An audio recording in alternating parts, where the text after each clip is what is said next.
Okay, right about now we are we are to recognize the guests of the day to the high table, and without wasting much of our time, I would like to recognize the presence of Chief Olusegun Adegbeson, the Baale of Araromi Oyigbo, to the high table. Please, a round of applause as we invite Chief Olusegun Adegbeson, the Baale of Araromi Oyigbo. You're welcome, sir. Okay, Araromi Oyigbo, Lagos mainland.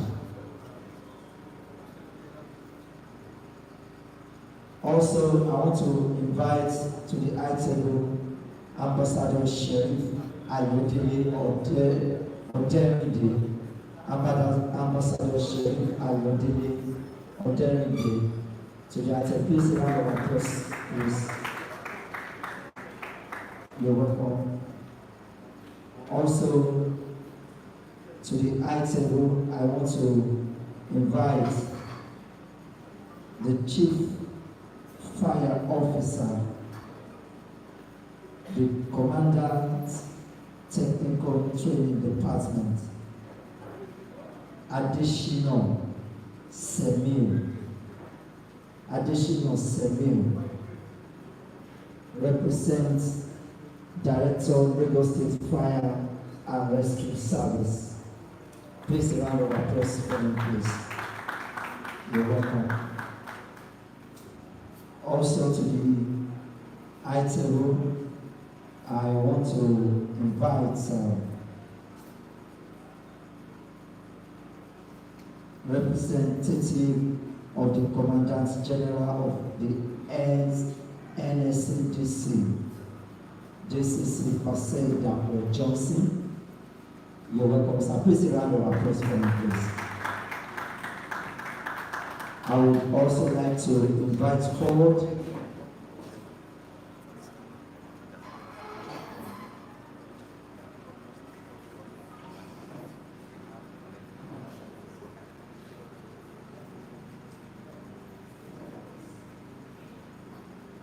Okay, I've just been corrected, the State Commandant. Alright, also to the high table, I want to invite the PRO NSCDC, Oluwaseun Abolorin to the high table, please. Oluwaseun Abolorin. Okay. Alright. I want to invite Ambassador Kuforiji Olarewaju of the Peace Corps to the high table. Is it not that one? Okay. Alright.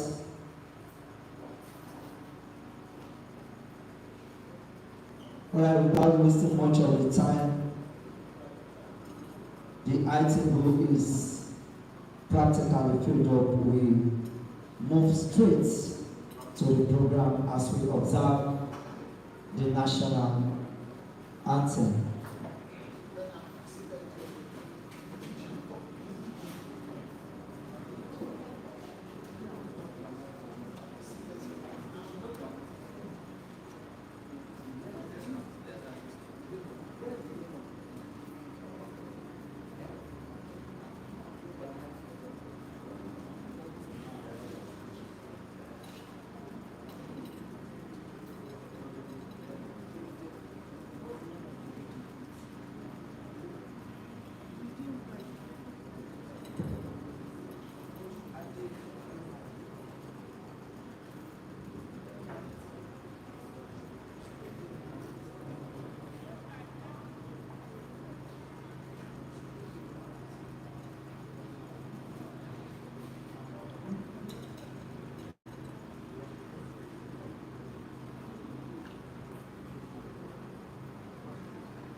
Okay, thank you very much.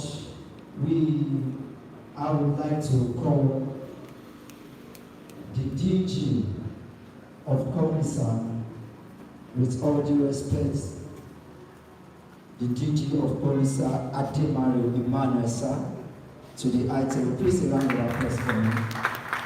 While he will be followed by the state coordinator, Akoni Michael. The state coordinator, Akoni Michael, and then to cap it off, I'll be calling on Chaplain Daniel Joe Allen. Chaplain Daniel Joe Allen, Corps Commanding Officer, Nigerian Christian Civil Chaplain Corps. Thank you very much.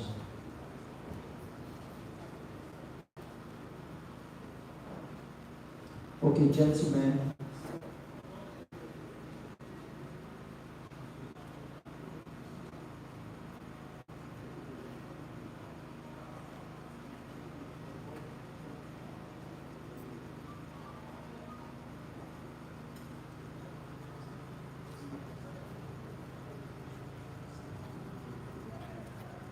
Okay, representing the NDLEA, we would like to invite also to the I-table, the Monica Tadoni. We would like to invite her to the I-table. Please a round of applause for her, please. Thank you.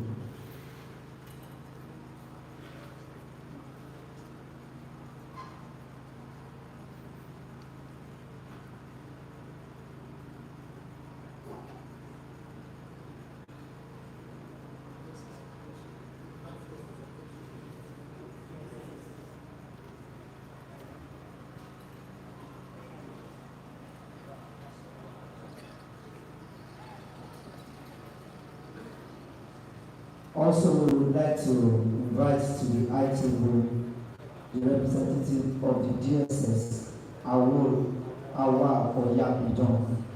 Awa Oyapidon. Please a round of applause, please. Thank you.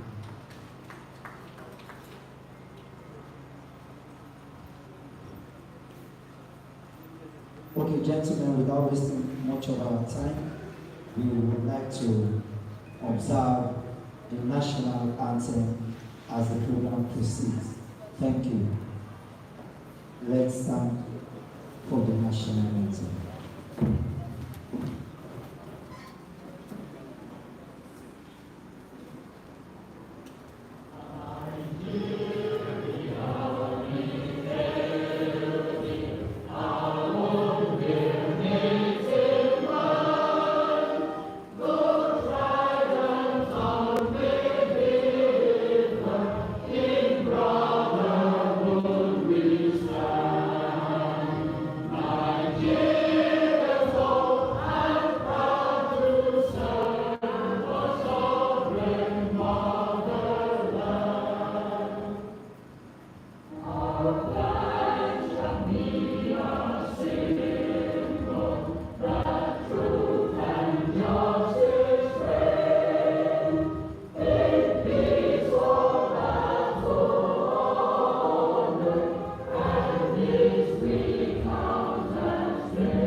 Thank you very much.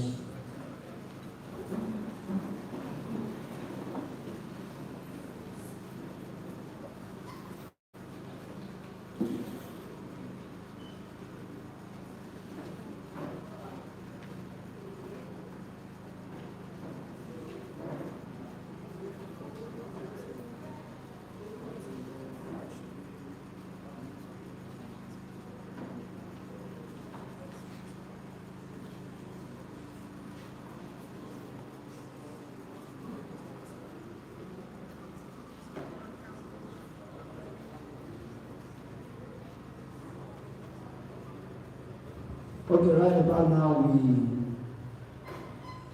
we are up for the welcome address, and to have the welcome address, I would like to call on Ambassador Akoni Michael, the state coordinator. Ambassador Akoni Michael, the state coordinator for the welcome address. Thank you. Thank you very much.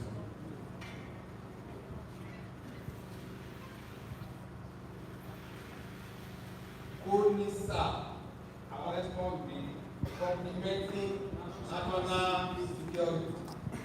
Sir. Sir. Thank you very much. Welcome address at the Lagos State multi-stakeholder summit on crime reduction and prevention by Lagos State Coordinator on the 18th July 2024. Our distinguished and esteemed guests, fellow youth leaders working with security organizations in Lagos State, ladies and gentlemen, all glory to God Almighty for giving us grace to witness this special event. Today, we gather to address the critical issues that affect us all.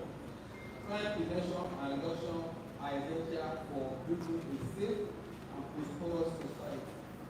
We must work together to create a community where everyone feels secure and protected. To achieve this goal, we must work strengthen community policing and engagement. Two, invest in youth developmental programs and education. Support victims, service and rehabilitation programs. Last, promote restorative justice and conflict resolution. Insecurity of crime has been a major challenge in Nigeria for decades now, leading to the loss of lives, the displacement of people, and the disruption of economic activity. It has also undermined the country's democracy and development in several ways.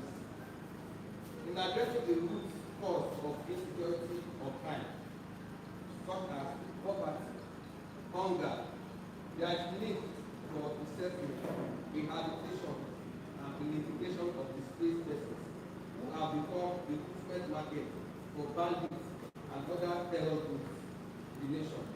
The fundamental issue is first and foremost to see the displacement challenge completely as a humanitarian issue aimed at saving human lives.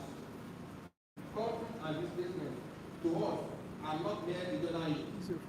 They are national concerns that demand unified response. They threaten the very fabric of our society, and it is only through justice, institution, and collaboration that we can overcome these challenges. Integrated coalition of Nigerian youth on security and safety affairs, we as police, in the fight against crime, can have several positive effects, but not limited to these views. Increase youth engagement and participation in crime prevention. We can also improve intelligence gathering and information sharing. We can also enhance community policing and surveillance.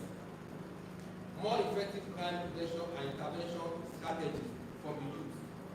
Improve relationship between youth and law enforcement agencies. By engaging the coalition of Nigerian youth on security and safety affairs, the fight against crime can produce more positive outcome with good feedback through collaboration. We will be left out in this project and securing in Nigeria of our doing. Let us unite to create a safer future for ourselves, our children, and our nation. Together, we can make a difference. Hold me, sir, for investing in national security. Hold me, sir. Then, as we visit with our guest stars and our leaders and experts on security aspects, I believe we will remain updated and our country will be safer for it. Thank you all. Please jam those hands together. Please applaud him, please. Thank you. All right. Please, information, if you are a state commander, state coordinator, state chairman of any of the organizations, the seat by this, my right hand, is meant for you. I am watching and I'm not seeing my own commander there. Reverend Commander Promise Obasi, the state commander of the Royal Rangers, please. Thank you. Welcome, sir. As we commence, if there's anyone who comes in, the protocols will help us get the person seated at the right place. Now, again, the program, I'm meant to understand that the program for today, the leaflets did not go around. Please share. There is love in sharing. Please share. If your neighbor has, please do well to share from your neighbor's own so that we will be on the same frequency. Okay? The opening remark by I want to bring to the microphone the opening remark. The DG, Director General of CONISA, all the way from Abuja, Ambassador Ade Mario. Please, a round of applause for Ambassador Ade Mario, DG CONISA, for his opening remark.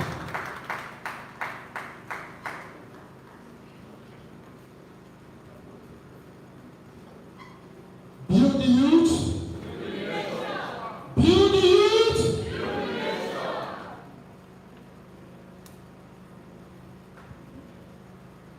Distinguished leaders, fathers and mentors of the high table, protocols has already been established. I want to most sincerely welcome us to this August-making event, an event that is an eye-opener on current national security happenings, not just in Nigeria as a country, in Lagos State, and our domain, which is our immediate community where we live. Today, myself and you cannot travel at will anymore because we don't know what will happen in the next minute.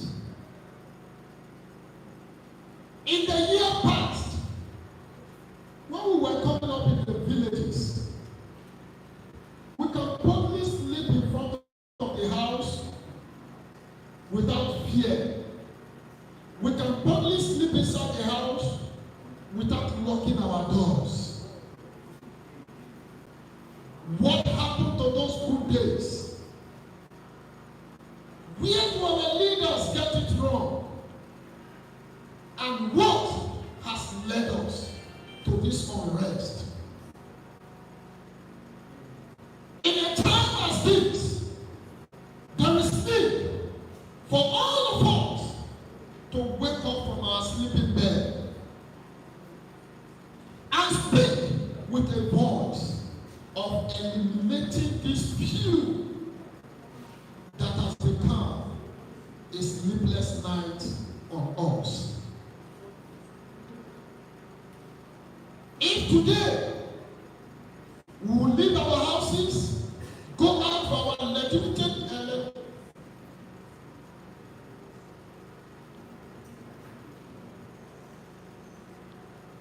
if today myself and you should go out and will be kidnapped within Lagos City and ransom is taken right inside the vehicle, then it means in the next 5-10 years, none of us can leave our compound. It also implies that the security workforce of the country is not enough. And there is need to integrate the young people and who are these young people that the security agencies need? There is no other person they need than you who are seated here. Seated in the house is the Iowa Consultative Forum. Yerima Shetima is their national president, and he has a representative here. Royal Ranger is here, Guest Guide is here, Guest Brigade is here, Peace Corps is here, Mama War is here, Boy Scout is here, Boys Brigade is here, Royal Shepherd is here. With good numbers. What is the government doing to integrate this cycle to be of help? What is the DSSS doing in terms of advising the government on integrating these volunteers in assisting them in achieving their core mandate? What is the Nigerian police doing? Who is in charge of internet security? Today we are all seated. By now the Nigerian police should have been here in full force. Because what we are doing here is their duty to organize this kind of program.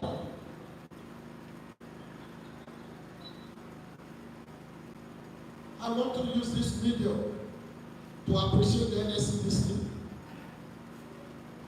In all our programs for the past 4 years, they come in their good numbers and they are always present. Please, can you clap for them? The NPLA, the Civil Defense, the Nigerian Army has all, and DSSS, some of the time, has always been at the forefront of our activities. And they are highly commended for this. I want to appreciate a man. If he posts 100 things in a day, 89 is about security. The banner of Araromi, he happens to be a man that we've not met for once. We are just meeting today. But for the past 1 year, it has all been about security. I want to appreciate you. Thank you so much for what you are doing. My brother Daniel flew all the way from Akwa Ibom, the Chaplain Corps of Nigeria. He flew all the way from Akwa Ibom to be here for this event. Thank you so much. I want to, on behalf of the national leadership, the national patron, and the entire board of trustees of CONISA, welcome us all into this program as we all listen attentively to all the guest speakers in this event. Before I drop, the chairman of this occasion just came in as I was giving my speech. No any other person. Ambassador Dr. Rotimi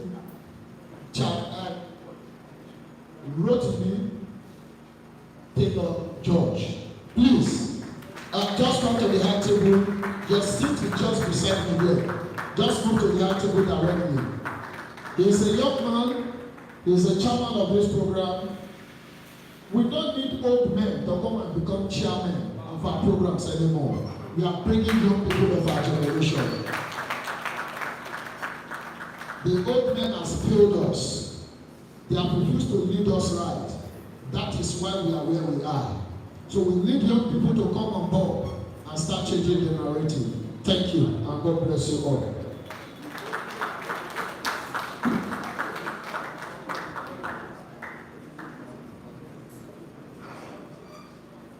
All right, please, a round of applause one more time for the DG, the man with passion for the youth and passion for security. A round of applause one more time. All right, while I enable the handsome chairman to breathe in and out, because because he walked in and I can see the majesty of his walking in. So I would like to also remind us that all the state commanders, chairman, coordinators are supposed to be seated at my right hand side. Okay, the Corps commanding officer of the Peace Corps seated in other than moralist Aniforoshi Mukaida. Deputy State Commander, thank you. Please, a round of applause for Deputy State Commander, Peace Corps, Lagos State. Now, I will now hand over the mic to our handsome, tall, elegant chairman, Dr. Rotimi George Taylor, for the chairman's opening speech. Please, a round of applause.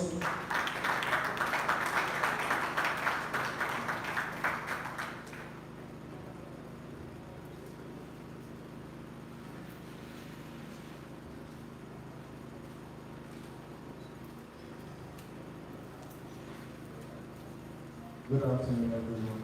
I would like to welcome you all to this event here today. It's important in our society for us to have events like this. This is an opportunity for us to relate directly with youth. As you can see, I would like to classify myself as a youth.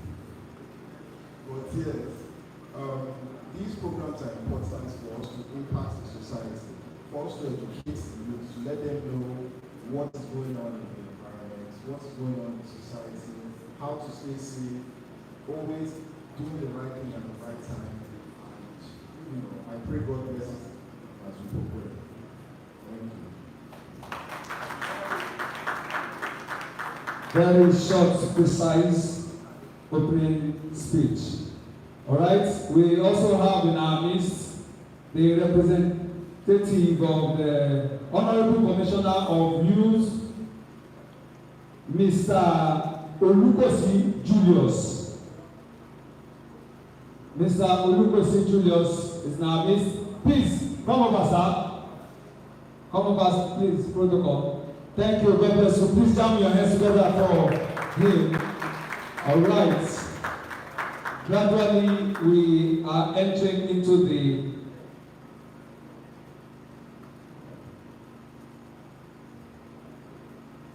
Commissioner, sir. We welcome you, sir. Thank you for honoring our invitation. Keynote address. I want to once again give the microphone to the speaker for today, the keynote address, Mr. Adetoku Keshiru, NSCDC Lagos State Commander. A round of applause for his keynote address.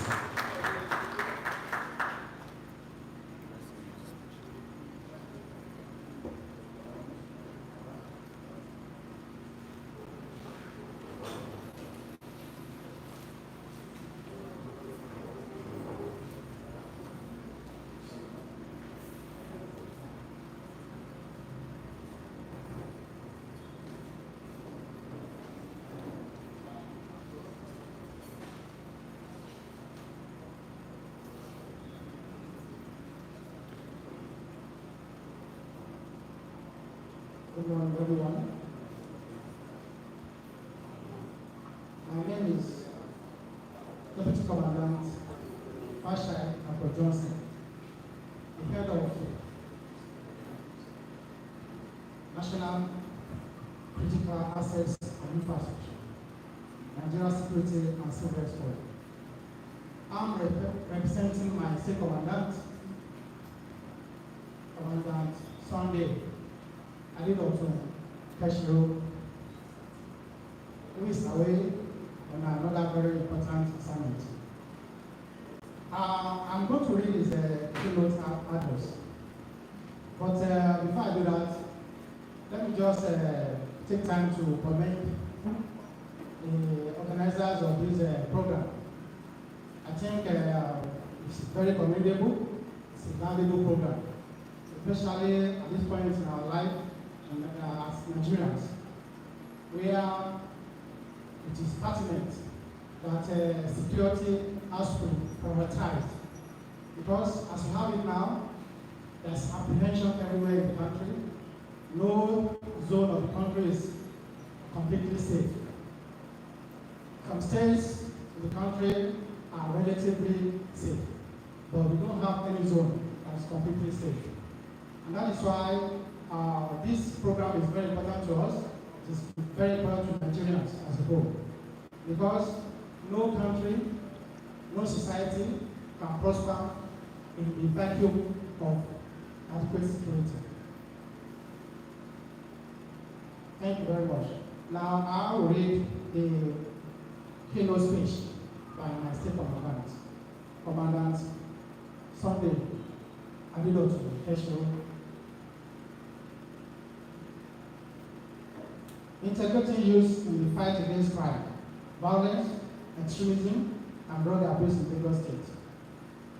A keynote speech by Mr. Kesho Abidotu Sunday, State Commandant, Nigeria Security and Civil Escort, Lagos State Command. Ladies and gentlemen, esteemed guests, and most importantly, youth of Lagos State. Today, we gather to address a critical issue that affects us all: crime, violence, extremism, and drug abuse in our beloved state. As leaders and stakeholders, we recognize that the youth are not only the most affected, but also the most crucial element in combating these challenges. The statistics are alarming. Crime and violence have become rampant. Extremism is spreading, and drug abuse is destroying lives. But we cannot afford to lose hope. Instead, we must harness energy, creativity, and passion for youth to drive positive and meaningful change in the society. We must reflect on the current situation of the country as regards the fight against crime, violence, extremism, and drug abuse, and its implications on destroying lives. But we cannot afford to lose hope. Instead, we must harness energy, creativity, and passion for our youth to drive positive change. Integrating youth in the fight against these evils is not only moral, but also a strategic necessity. Youth constitute the majority of our teeming population, and their engagement is crucial for creating sustainable solutions. Therefore, there is urgent need to empower the youth to become agents of change, providing them the necessary support, resources, and platforms in skilled, unskilled, or semi-skilled to thrive. Moreover, identifying challenges faced by youth as well as vulnerable groups, such as girls and young women, who are disproportionately affected by violence and exploitation, is essential towards understanding this topic. Integrating youth in the fight against crime, violence, extremism, and drug abuse in Lagos State. Some of these challenges include: 1. High level of unemployment and poverty. 2. Limited access to education and opportunities. 3. Social media influence and peer pressure. 4. Family background and parental influence. 5. Limited involvement in community decision making. 6. Lack of trust in authorities and institutions. 7. Limited alternative activities and outlets. 8. Stigma and discrimination against former offenders. And 9. Limited resources and funding for youth programs. And 10. Political and economic instability. However, serious, holistic, gender-sensitive interventions should be made available to address the unique needs of these youths. And to achieve this, we must adopt a multifaceted approach. The big task remains how to achieve youth integration in the fight against the highlighted crimes, as mentioned, and crimes generally. Let us look at the following specifics. Education and awareness. Equip young people with knowledge and skills to resist harmful influences and make informed choices. This includes workshops, training programs, and campaigns that focus on crime prevention, conflict resolution, and substance abuse prevention. Community engagement. Encourage youth participation in community programs, sports and arts, fostering a sense of belonging and purpose. This includes supporting youth-led initiatives and providing resources for community development projects. Mentorship and leadership. Pair young people with positive role models and provide opportunities for leadership development in areas such mentorship programs, leadership training, and internships that equip young people with the skills and confidence. Why?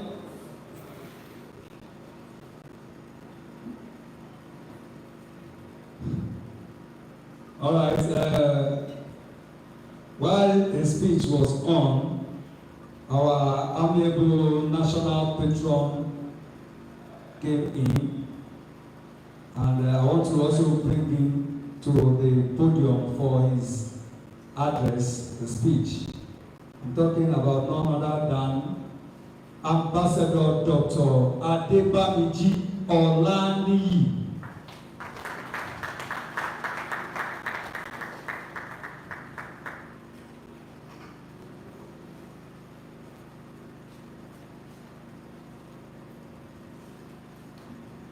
Welcome, sir. Build the youth. Build the youth.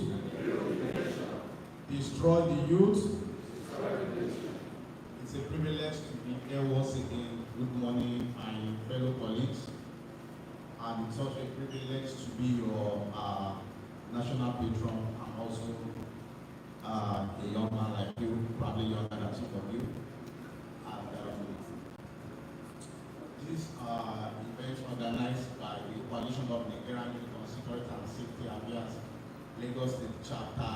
It's an annual event. It's an annual event to sensitize us. I'm using the collective word us because I'm also a youth like you, to first of all be in the know of who we are, be in the know of what we stand for, and also be in the know of what we should know. Because we agree with me that if you are not being well informed, you will be deformed. As a youth, we need to understand that in a time like this, the theme of this event is one of the best that we can be discussing about right now. We're talking about integrating youth in the fight against crime, violence, extremism, drug abuse, radicalization. We're talking about Lagos State now, but definitely it is in every part of the world, it is in the entire Nigeria as a whole. My speech will not be long, even though I have a lot in my mind to talk about, but this is not a lecture. It's something to say a little. Talking about a little, talk about us, talk about CODESA a little bit, and also talk about the Lagos State Chapter. The first presenter talked about the problem, talked about the solution to the problem, and talk about how well we can determine the cause of solving the problem. God bless you, sir. That's a very, very fantastic presentation. I love it because you're not just talking about the problem, you're also talking about the solution to the problem and how best government can come in as well to see how we can integrate the youth. Because sometimes ago, I was picturing something in my head. If you want to, let's say there's a community that doesn't have water. Who are the people that will go and fetch water? Women and children, I mean. But the elders of that community want to discuss about how to solve the problem of water. But they tell women and children to stay at home. The elderly male want to go and discuss about it. Is that how it's supposed to be? I'm not getting a response. No. That's how it's supposed to be. So that is one of the problems we are having in this country that nobody is talking about. The people that are concerned with the problem, you are not bringing them into the fold. It is important that we need to understand now that we youth, we need to integrate ourselves into the system. When people are discussing about our problem, but we are not there, are they the one that will solve the problem? Yes, they will solve the problem. They will only solve only 10% of the problem. Because the people that are concerned with the problem, they are not in the city. So when we say integrating youth, it's not just about talking about it, it's about acting it as well. Acting it at the level of the local government, acting it at the level of the state government, acting it at the level of the federal government. Then it's going to be an holistic approach. It is easy for me to tell somebody stop drug abuse. Or let's say a 90-year-old man can tell a 15-year-old or 20-year-old boy, stop drug abuse. But you will agree with me that a 20-year-old boy can tell a 20-year-old boy, stop drug abuse, and he's going to listen.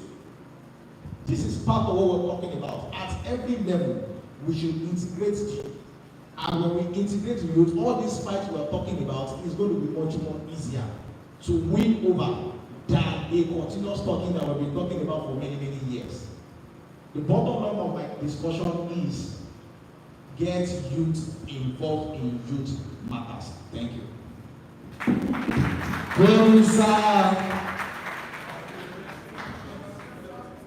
Somebody has forgotten. Konisa, build the youth, empower the youth. Thank you, National Patron, for that reminder. I want to believe that we are jotting down. There will also be time for questions and answers. But before I bring the next speaker to the podium from the NDLEA, I want to recognize and bring to the high table Comrade Mohammed Kudo Abubakar, representing the Arewa community. Is his flight around? Oh, God bless you, sir. Please, you can come to the high table. Security is everybody's business, so both the young and the old of every tribe is represented here today. A round of applause for him one more time. God bless you for coming. All right, representing the Commander Abubakar Liman Wali of the NDLEA, Lagos State Command, I want to bring to the podium for the second lecture for today, Dick Mulikats. Is there any? Aduni. Please join my hands together one more time.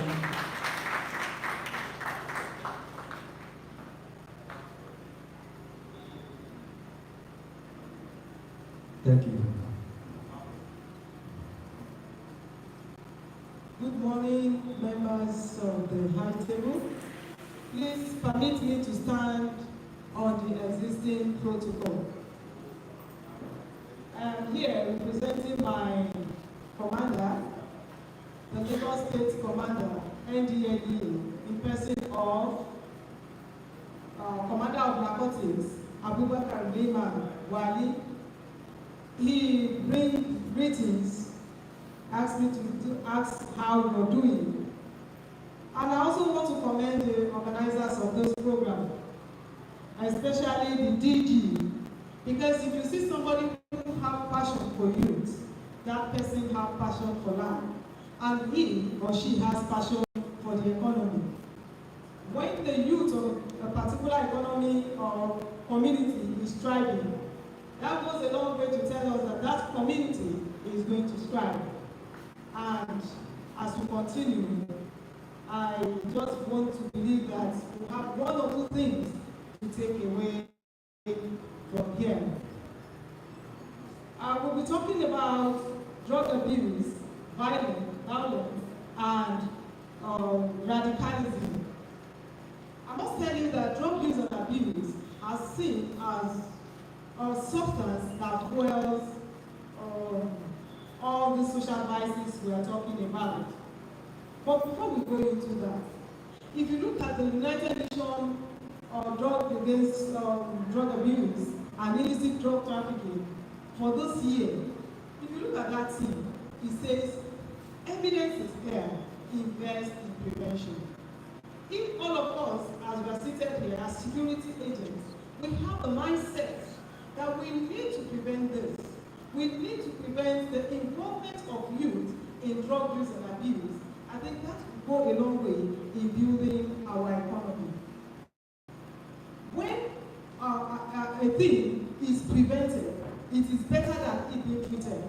When we're talking about treatment here, we're talking about something that has occurred, something that's already given a scar. You never can tell. That scar may not even go away. But when we have that mindset and we're able to prevent it, then we are sure to have a vibrant economy. Drug and substance use has become the order of the day, I must say.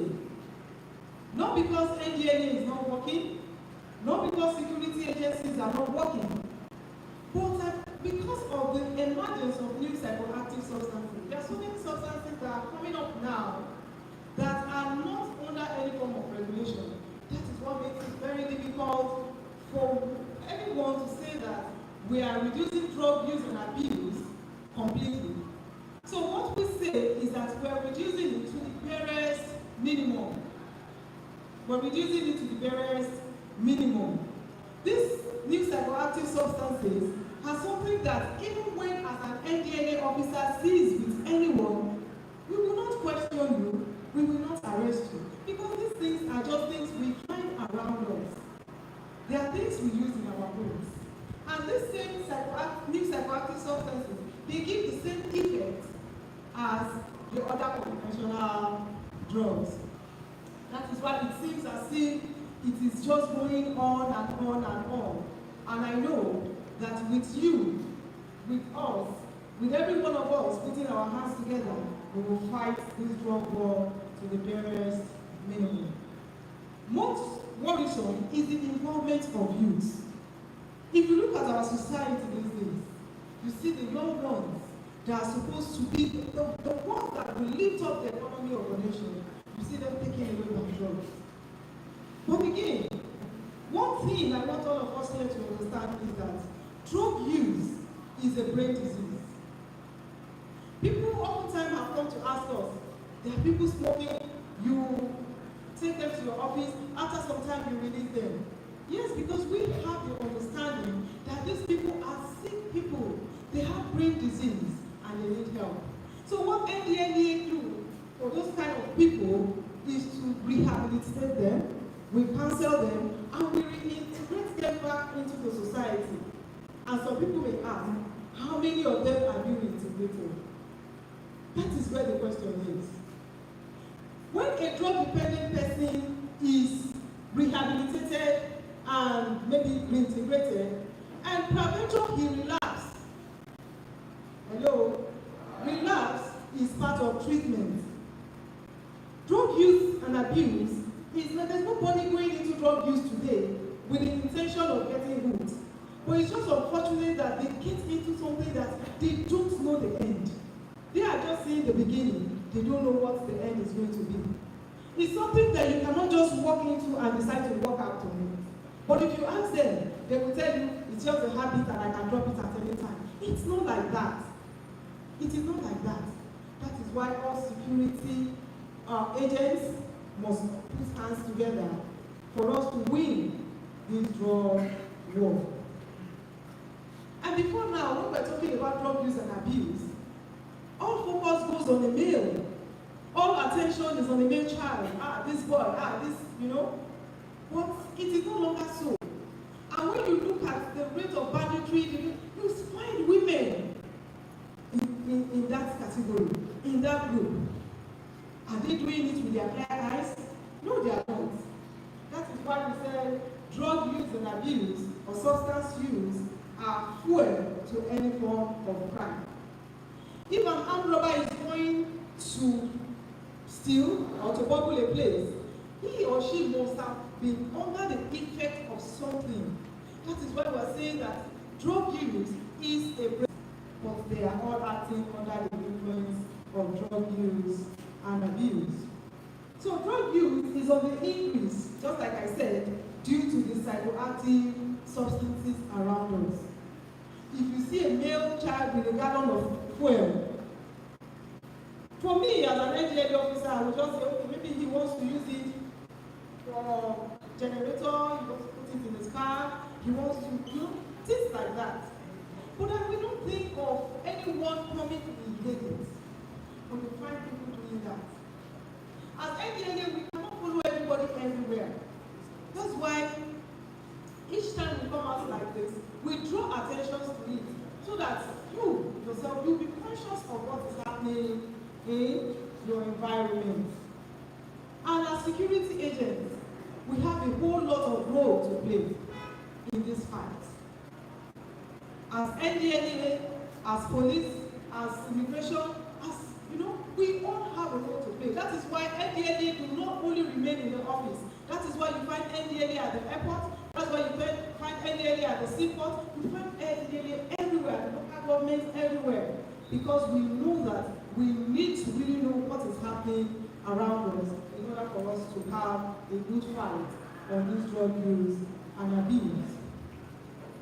This drug that we're talking about has endangered the lives of people. As you are seated here as security agents, if your superior sees that you are indulging in drug use, one, they will look at it that you are no longer efficient. You cannot give in your best. Because you will agree with me that when the leaders, we have the religious leaders, we have the youth, we have all security agents. All of us are meant to come together to put our hands on them in order to eradicate this to the barest minimum. There are so many people who indulge in drug use and abuse that they are not even happy about it. And this will take us to the reason why people do drugs. Why do people do drugs? They have seen people on the street, maybe when somebody is walking and then he just gets stiff like that, and people will stand and be watching and be laughing. It's not as if they are happy seeing that. It's not, even those involved, it's not as if they are happy doing that. But because they have gotten themselves in something that is difficult to come out. And the way drug works is that when you start taking drugs now, you tend to begin to increase and increase until it gets to the stage of addiction. When drug use and abuse has gotten to that stage of addiction, that is where the problem is. That is when that individual is no longer functional. And I use that example of security agents here seated, that if anyone indulges in drug use and abuse, you will no longer be functional. As long as you cannot do the right thing that you're supposed to be doing at the right time, that means that individual has drug use problem. And this drug that we're talking about affects whatever thing that an individual is doing must have been processed in the brain. There's no single individual that will just carry out an action without that action first being processed in the brain. It is whatever the brain is, the message the brain is sending, that is what the body carries out. If the brain is already damaged, you can agree with me that everything that individual is going to be doing is going to be on the wrong side. And this will take us to the different categories of drugs. We have the depressants. As the name implies, they slow down the activities of the central nervous system. You see some people who are into this hard labor work, they want to take something to energize themselves. They want to take something to keep awake and alert. They want to earn all the money in one day. That is where your role as security agents have come to be. You need to educate them that you don't have to take anything in order to keep you awake. When you have worked to a certain level and you see that your strength is going down, it is better you take a break. Because for every substance that an individual takes, it's a poison. It has effects, it has negative effects on that individual. The other one is depressant. It slows down the activities of the central nervous system. When an individual is finding it difficult to sleep, they tend to take a medication that makes them relax, and all of these medications are addictive. If I am taking Valium 5 now because I am unable to sleep, and I'm able to take it for 3 days and I was able to sleep, and you see somebody saying, oh, when I took that medication I was able to sleep. And so because of that, I want to continue to take it. you will find out that that person will not be able to sleep until he or she has taken that medication. And all of these things have their negative effect on the brain. It can make anyone to behave irrationally. The third category is the hallucinogens, where it distorts the activities of the central nervous system. You see somebody may just look back like this and then begin to run. And people who are in their right senses will begin to wonder what exactly is wrong with that person. That person that is running is actually seeing people behind him chasing him. That is the effect of hallucinogens. Hallucinogen can make somebody who is on top of a high building to jump down, thereby breaking, if not death, outright death, he may break his arm, he may break his leg. So it leads to a lot of accidents, and that is the reason why you have so many accidents on our roads. When somebody is driving under the influence of substance, and he looks through his mirror and says, yes, I can navigate. At least I should be able to, maneuver before, And as he just tries to maneuver, the vehicle coming behind may just run into he or she. Or maybe there's a pothole on the road. He may not be able to see it because he's not acting under his right senses. And this has claimed so many lives.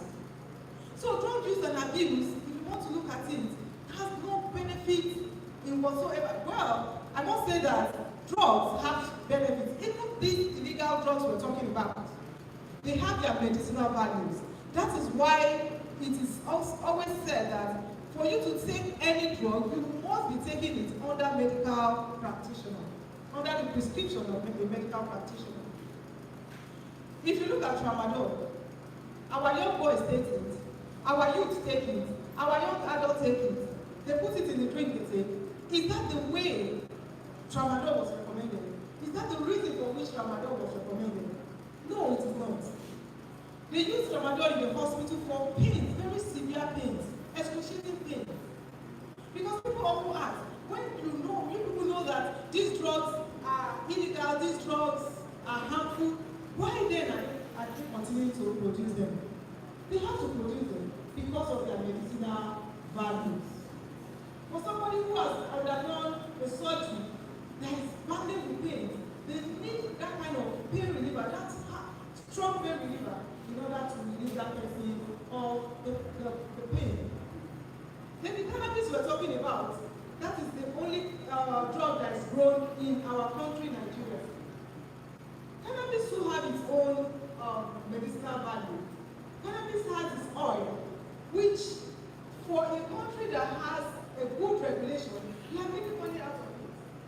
But if cannabis is legalized in Nigeria, then we are in trouble. That is it. Because there's no strict regulation that is going to monitor and ensure that that cannabis or the cannabis oil is used for the reason for which it is meant for. So that is the reason cannabis cannot be legalized in Nigeria. When these things are taken, it goes to the brain.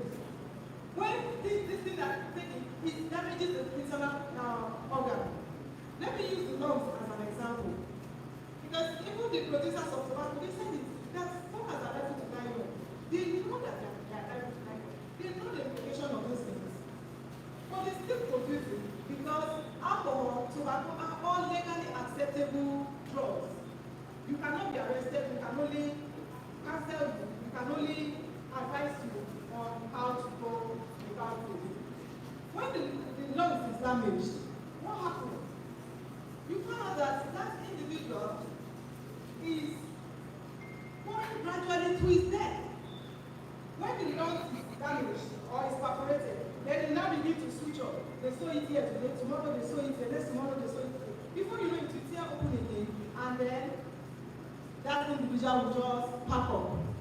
But again, one thing we should understand is that there are people who go into this drug use and abuse for reasons not of their own choice.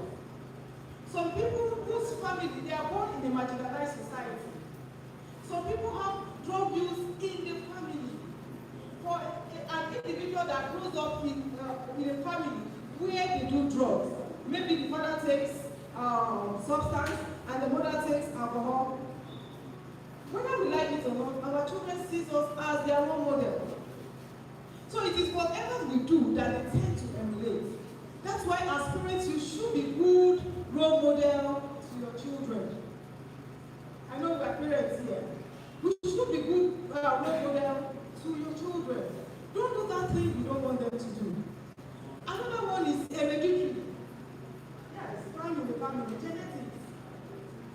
When a child is inheriting it from the parents, it is very difficult for that child to stop. But as security agents, we need to let the youth know that whatever habits they are picking up at a tender age has a lasting effect on them. Whatever habits you're picking before the age of 24 is a very serious problem. If before the age of 24, the brain is just developing. Whatever habit is forming with the brain is just forming. So everything around that they are doing at that time, form with the brain. And it tends to be very difficult for them to stop. That is why it is easier for somebody who goes into substance use and abuse at a more advanced age to stop than somebody who is going at a tender age. That is where prevention is meant only to delay the use of drug. In delaying the use of drug, it's possible that you eventually do not do it. So let them know that, this thing, that's why even alcohol, they said you should not take it when you are not up to 18. But even that 18, the brain is still developing. That's why people who take it at that tender age, they become drunkard, they become alcoholic, and all of that. And they are not useful to their society, they are not even useful for themselves. And tell me, if a family have to come up from that kind of setting, what will happen? That is why we find hoodlums, that is why we find all these rascals in our society. So we all have a role to play. We have to work together in order to make sure that this drug war is taken to the barest minimum. And as we work together, I know that God will help us, He will support us, and He will help us to achieve our dreams for this great country, Nigeria. Thank you very much. Thank you, Dick Monica. This lecture is a lot. If cannabis is legalized in Nigeria,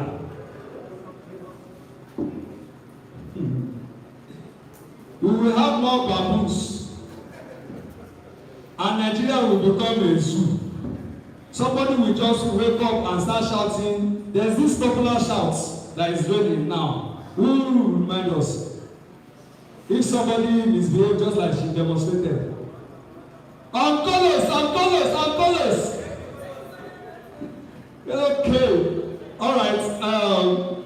I want to believe that we are all penning something down. Very soon, I'll be calling on us for questions and answers. But while we are getting set for that, one of our distinguished member of the high table and one of the speakers for today's event walked in. I would like to invite him to the high table. He's the CEO of Target Search Global Nigeria. He's a security expert and consultant. Oluwafemi Olatunji Aratokun Ale. Please join your hands together for him. You're welcome. All right. Please get your pen and biro, and I'll just give us few seconds to note down whatever we want to ask. Please note it down now. While I also allow us to relax a little as DJ AK give us some hits.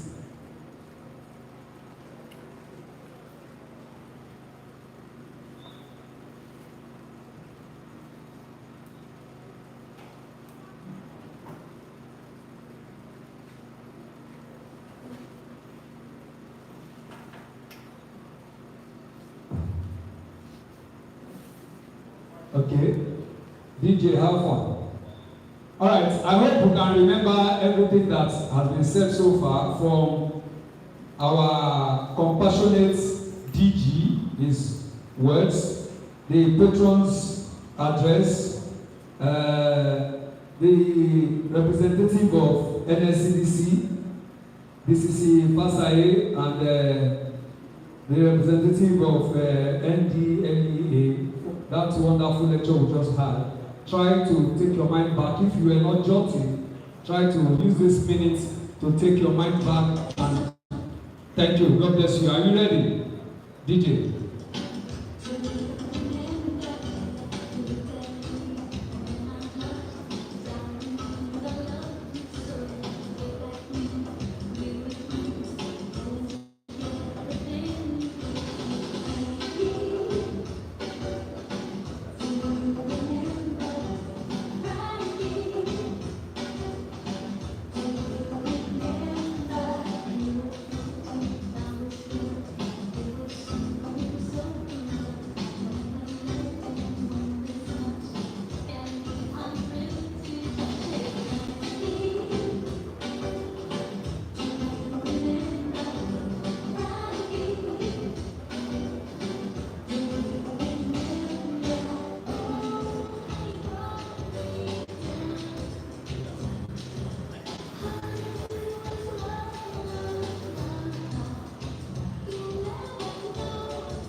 All right.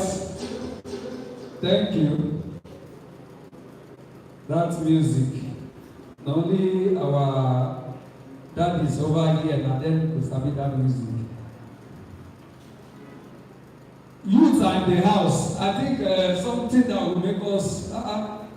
You want only the daddies to do the thank you dance. Okay. For the questions and answer, I want to bring to the podium the Peace Corps State Commandant, the Commandant PT Iguforiji Williams, to handle the microphone for the question and answer session. Please jam your hands together for him. A round of applause. Thank you so much. Good afternoon, members of the active. Permit me to leverage on this well-established protocol, Mr. Chairman. At this segment, we have one person that I've signified to ask questions. We'll be very quick about it. We have a Reverend Commander of Promise from the Lagos State Royal Rangers. So you'll be asking questions based on what the speaker has said this morning. So if you have I guess this is the commander. State commander. Okay, Royal Rangers, please. All right, thank you, sir. And greeting all of us at the high table there. Permission to stand on the existing protocol. Mine is not actually a question, but a comment on one or two things that have been said. Reverend Commander Pastor Promise is my name, the Lagos State Royal Rangers Commander. Number one, taking from what our DG Konisa said about security in Nigeria, I want to tell us that the government, the security agencies or agents, political leaders, we must tell ourselves the truth. One, and stop politicizing security. Number two, we should deal with it, removing religion. The moment we're able to handle security issues, considering these two angles, we will go a long way having good results as long as security is concerned. The number two, for the youths as represented here by various security organizations must agree and decide not to be used by political leaders to carry out their selfish interests. We must consciously and deliberately agree on our own and tell ourselves that enough is enough.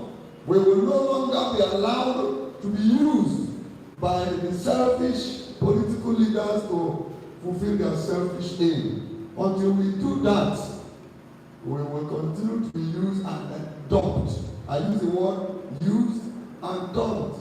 Look at most of these political leaders that pay the youths to go and carry out one dangerous and evil move or the other. Their children are never involved. Their children never participated. How many of the youths that were killed is none of their business. Their children are out there schooling in good schools. And they will pay us and send us to go and die on their behalf for what we will not be benefited.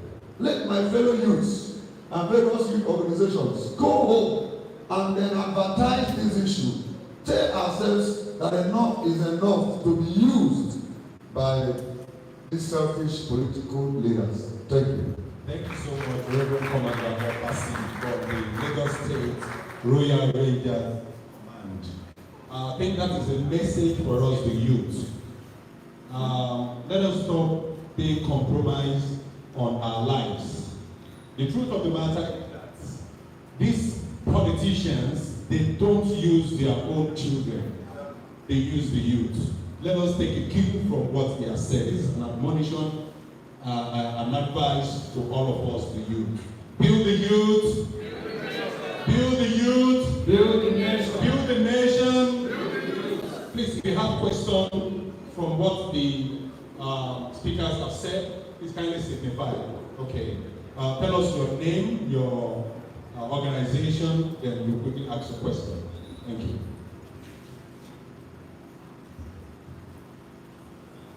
Good morning, sirs. Good afternoon, sirs.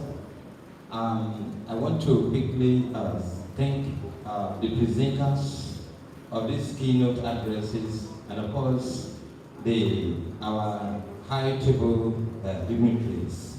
My name is Patron John Ako, the Assistant State Commandant, Intelligence of Peace Corps of Nigeria. Yeah, I want to thank everybody for the well-presented keynote. I direct this question, first of all, to the Commandant, representative of NCDC.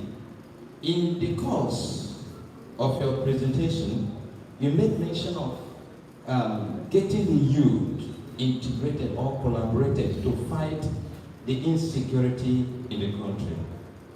But this problem is identified in the society, particularly in Lagos. We are all uniform people here gathered, but in Lagos, for instance, the fear of these uniform youths to come out to contribute their quota to the fight of this crime is in the heart of the youth, because the other security agencies, like the police and the other ones, they don't give that recognition to other youth in uniform in the state.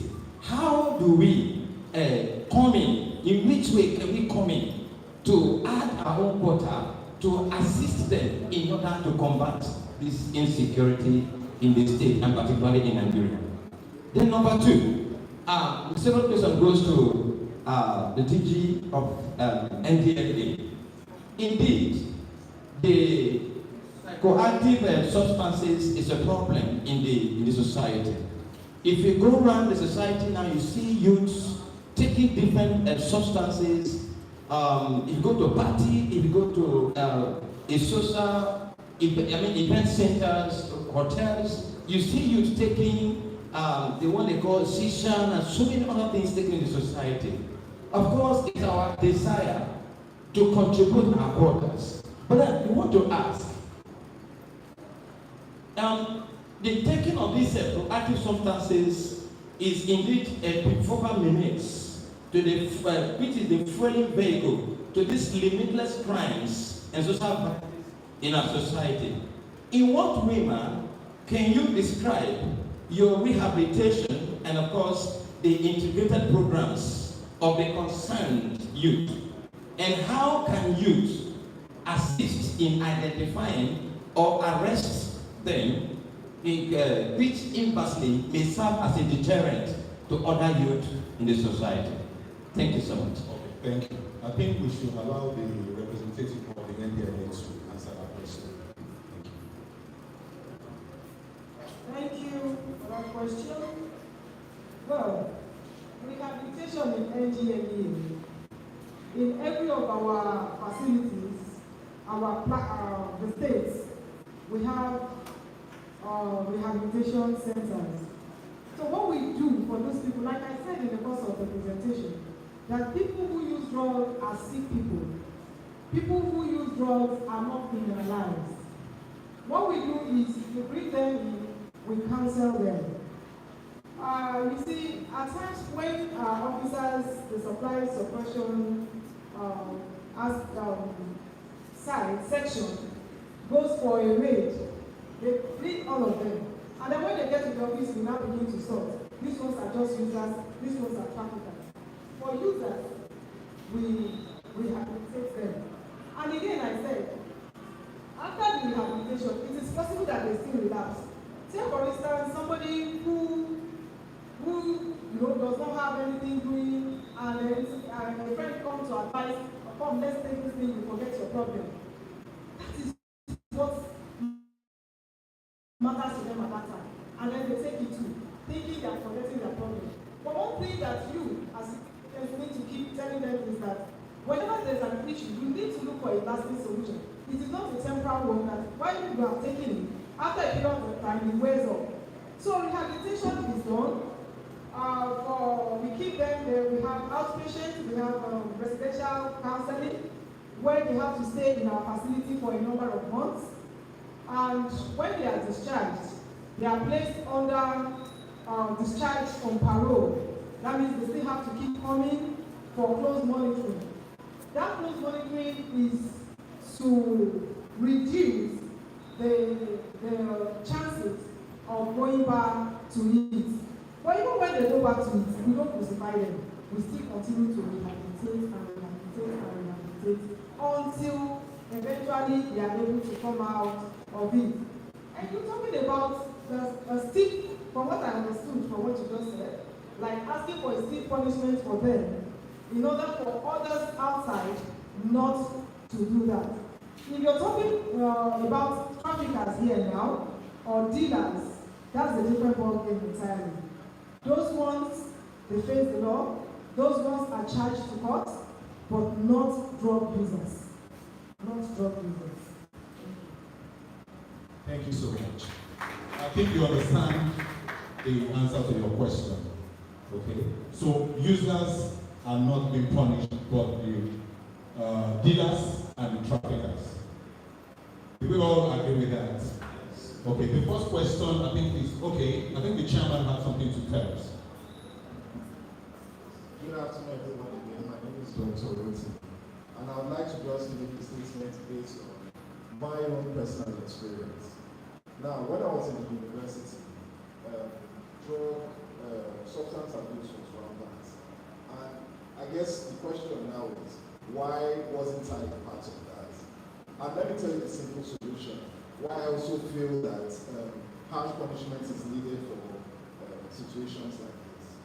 The reason why I was not part of that is simply because I took a look at the lives of the people who were involved in this substance abuse, and I said, my life cannot go this way.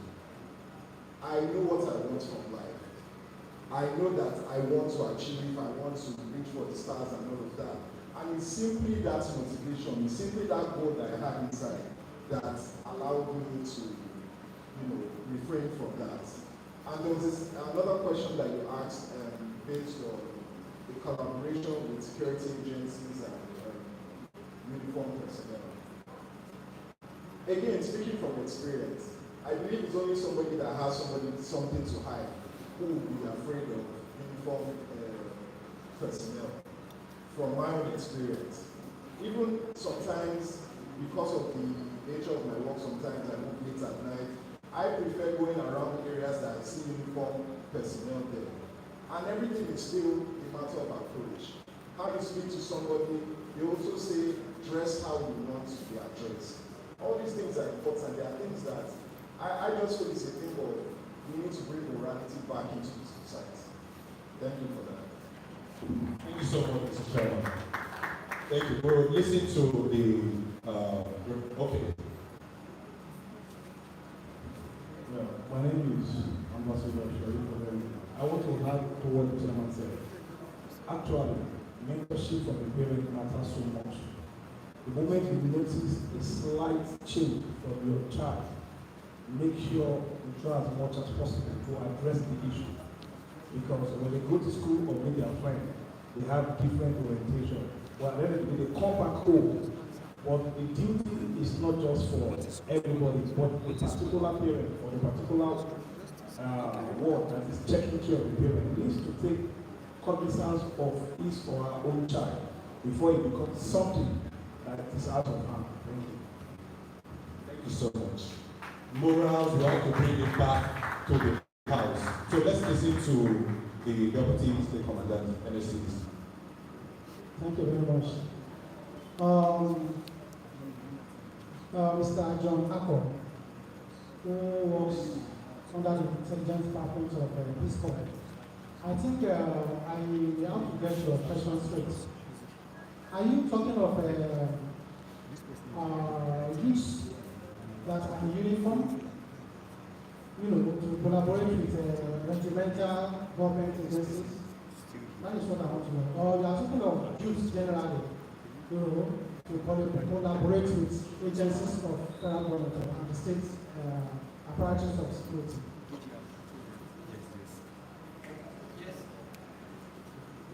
Yes, I'm actually talking about the youth in uniform, collaborating with them, because the fear I'm talking about is the fact that some of those regimental security agencies, they don't recognize the uniforms. They kind of give, they molest or harass some of the uniforms on the road, on the street, sometimes when they see them. That is the one we're talking about as a view. I think I can get it straight now. See, like my chairman just said here, no serious trained security agents will be afraid or will be apprehensive of working with any other uniform body, whether private, voluntary, or government. You understand? So the issue of security is everybody's business. And those that are trained know what I'm talking about. And that is why you have different agencies. And we collaborate together. It is a synergy, and nobody, no agency is better than the other. If you do your work, I do my work, the private sector does their own, I think that is when you can have adequate security. You understand? So, take for example, Nigeria Security and Civil Response. We didn't start, we didn't just start being embedded or being entrenched into the federal government schedule, at the initial stage. We started as a voluntary organization. That was way back in 1967, during the Civil War. You understand? One civil defense were doing that time. In fact, it was called the Lagos Security Defense Corps that time. This is where it started. It started here in Lagos. So during the war, we just came out, people came out in that uniform, and they were assisting the military. And they were assisting the public, telling them of, how you can cope during time of war. So how you can keep yourself safe, how you can keep your family safe. You see? And we give out warnings. We give out warnings, I'll try to tell people what to do so that they don't fall into trouble, so that they are not caught in the midst. You understand? So that was how we started. And the government appreciated it. So since that 1967, we continue that way. So if there's any disaster, emergency, whatever, we come in, we assist the police, we assist what do you call it? These people that are into rehabilitating people. You understand? And NDLA and some of these already established agencies, we help them out. You understand? Correctional service, every other person, fire services, we come out to help them in case of emergency. When there is fire outbreak or there is a collapse of building, we go there to assist people, to rehabilitate people. And people and government was working. They saw what we were doing was good. And that's how we started. So it is everybody's business. You don't have to be in uniform to help the security. In fact, we need you people at the grassroots more. Because we are the people at the grassroots, you can give us more information, better information than we can give. Because we are working, we are living with the people directly.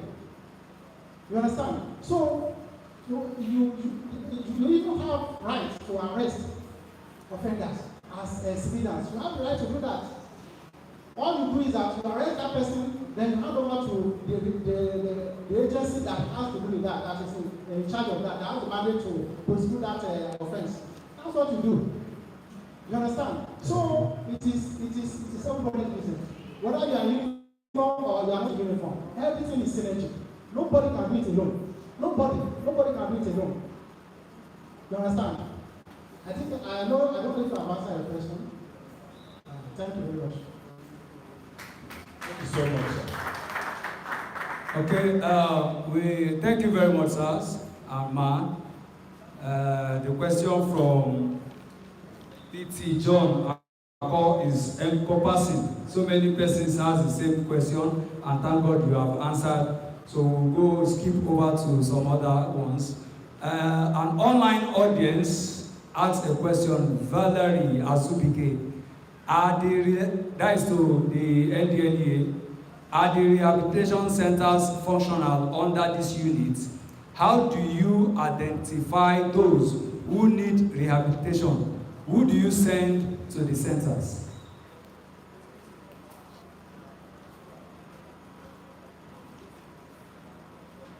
Yes, the rehabilitation centers are functional. And then the people that are sent to the rehabilitation centers, how to identify them. In the course of the presentation, I said people who are not functional.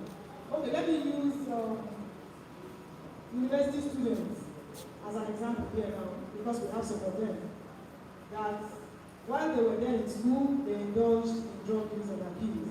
And it got so bad that they start skipping lectures, they start coming out, going back to their rooms late, and all of that. Finding them in uncompleted building, we know that those kind of people need to be kept in a place. But for those that are still functional, they are still able to do what they're supposed to do, those ones are placed on outpatients. But the ones who are not able to, they are brought into the office, the facility we have there in the office, and then we keep them with us for a minimum of 3 months while they undergo counseling, rehabilitation, and integration.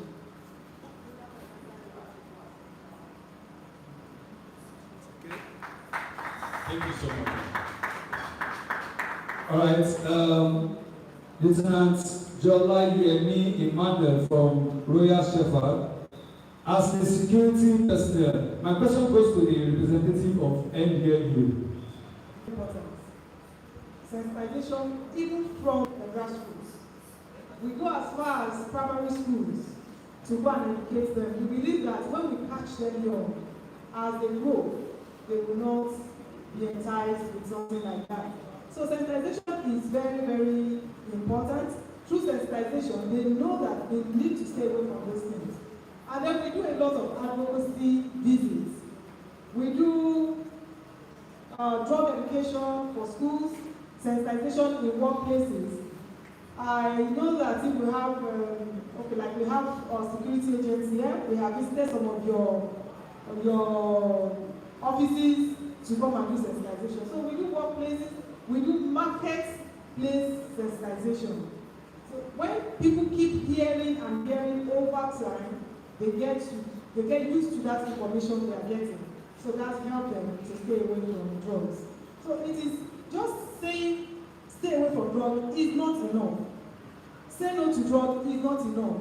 So we do more than telling them just to stay away from drugs. We let them see the consequences. Most times when we go with our slide. We let them see the implication of it on the brain, on their internal organ, on their general well-being. We let them see it. And from there, seeing it, they learn more. So I think that's what we do in order to help them stay away from drugs. Thank you. Thank you so much. All right, thank you. Good afternoon. I stand on the existing protocol. My name is Adimora Victor, Royal Rangers, Nigeria. I have questions to the NDA personnel and one to the NSCDC. I just want to confirm, you made a statement. You said whatever habit picked up before the age of 24 will be difficult to stop. I want to confirm, is this scientifically proven or what research provided this fact? That's one. Then secondly, while you were speaking, you spoke with so much compassion and you have made me to understand that those who use drugs will not be prosecuted, rather they will be taken for rehabilitation. Does this also cover mature adults, security personnel, and even our government officials who use drugs? Are we also going to take them for rehabilitation, or we will just overlook since they are our elders? That's it. Then the last question to the NSCDC. What are the security agencies doing about environments? There are some environments we know that drug addicts and drug abusers, they gather there. Like someone mentioned, uncompleted building. We know this thing that this uncompleted building is used for drug abuse and the likes, but we just overlook it. What can we do to curb this? Thank you. Let me get that first question again. The first question, your statement, whatever habit picked up before the age of 24 is difficult or will be difficult to stop. I want to know, is it scientifically proven, or tell me the research that provided this fact? Thank you for that question. The age of 24 is scientifically proven. When the age is still below 24, it's still forming.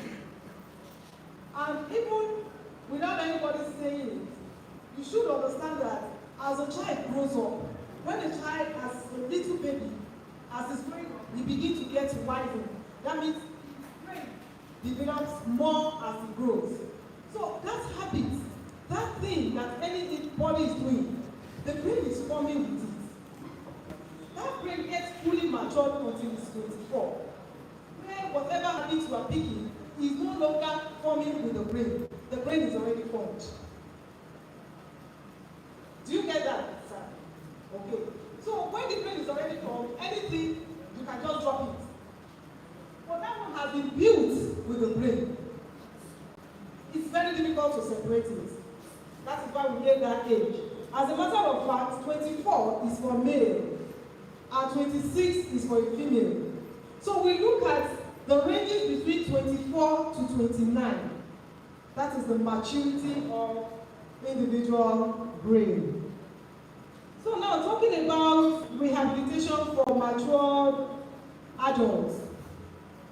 Rehabilitation is not a force.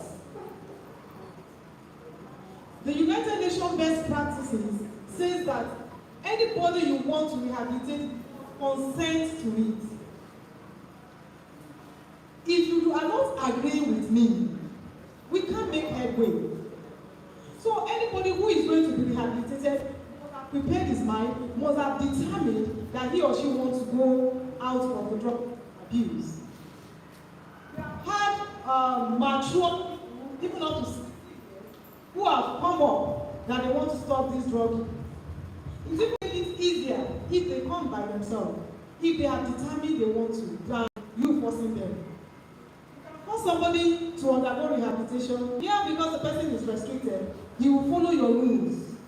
But after the 4 walls of NDLA, we are not going to keep following them about.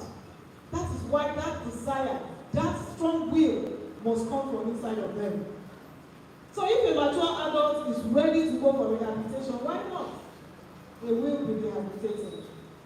And you're asking whether our government, those in top, our top officials are immune to rehabilitation. There is nobody that is immune to rehabilitation. But it still boils down to the fact that there has to be a willingness before rehabilitation can take place. Thank you. Because of our time, let's quickly go to NSCDC. Yes, thank you very much. Our environment is our abode. Where we stay is our environment.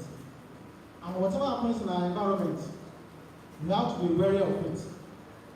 And that is why we are human beings. Because man is man inside a society. And outside it is either a god or a beast. I credit that to Aristotle. So, like I said in my first comment, we need the public to give information to security agencies. And I want to assure you, because some of you are afraid to give information. And when you are afraid to give information, you are not helping yourself, you are not helping people. But I can assure you that whatever information you give us concerning criminality will be treated with utmost confidentiality. You understand? So it is very unprofessional for any agent, any security agent to relay or to tell people whatever an informant has told them. It is very unconfidential, it is very unprofessional, we don't do it. So I want to encourage you, please, to be bold enough to come forward to give us information. Though we do our own surveillance as much as we do surveillance, day surveillance, night surveillance, to make sure that these criminals are freed out from all these criminal spots, this environment, these uncompleted buildings, and some, under the bridges and all this. We do that, and we apprehend them. But to make it adequate, we need the public to give us information. If you know you are a good person, you are a good Nigerian, you must be ready to do something. Because one philosopher, Edward Monkey, says, the only thing that is necessary for the triumph of evil is for good men to do nothing. So when you do nothing and you say you are a good person, and you see things that are wrong in the society, you see the movement of criminality and you are not reporting it, then you are not a good person. So it is a robust security arrangement. Everybody must be a partaker. Whether you are a security agent, whether you are a civilian, whoever is market women, everybody, you have to be at alert to make sure that our nation is secure. Thank you. Thank you so much. Mr. Chairman, permit me to allow one of the members of the table to respond to. I stand in all existing protocol. I greet ladies and gentlemen. I have 2 questions. Let me just do the question. The first question goes to all security agencies. For example, if I have that is into drug, and I should call any security, I know it's harmful to myself and my environment for a friend taking drug beside me or my neighbor. If I'm to call any security agency to come and arrest the person or to take the person maybe to rehab, in our Yoruba proverb we do say èèyàn tá a bá gbé lọ sílé ọlọ́pàá bí èèyàn tá a bá that someone that we arrest, that I called for police to come and arrest, will that person come back, and if that person is a friend, will that person come back to be my friend? It's not possible. But you remember that person is my friend, is my neighbor. We are good and fine together, at least. So, for me to call the security agent to come and arrest him because he's into drug, how do you see it? How do you want to handle such case? And the second question goes direct is a question and it's also like an advice to the NDLEA. Why is this that the rehab is not free? Because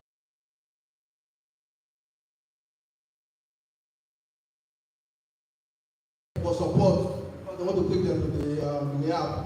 Why is the government not making this free for all citizens? They will be asking for people to donate. Why can't the government just make it free so that people can go down there to take their family member and their friends there for rehab? Thank you.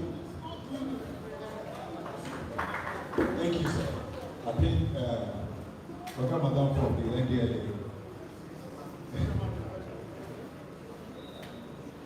Thank you, sir. Okay. Rehabilitation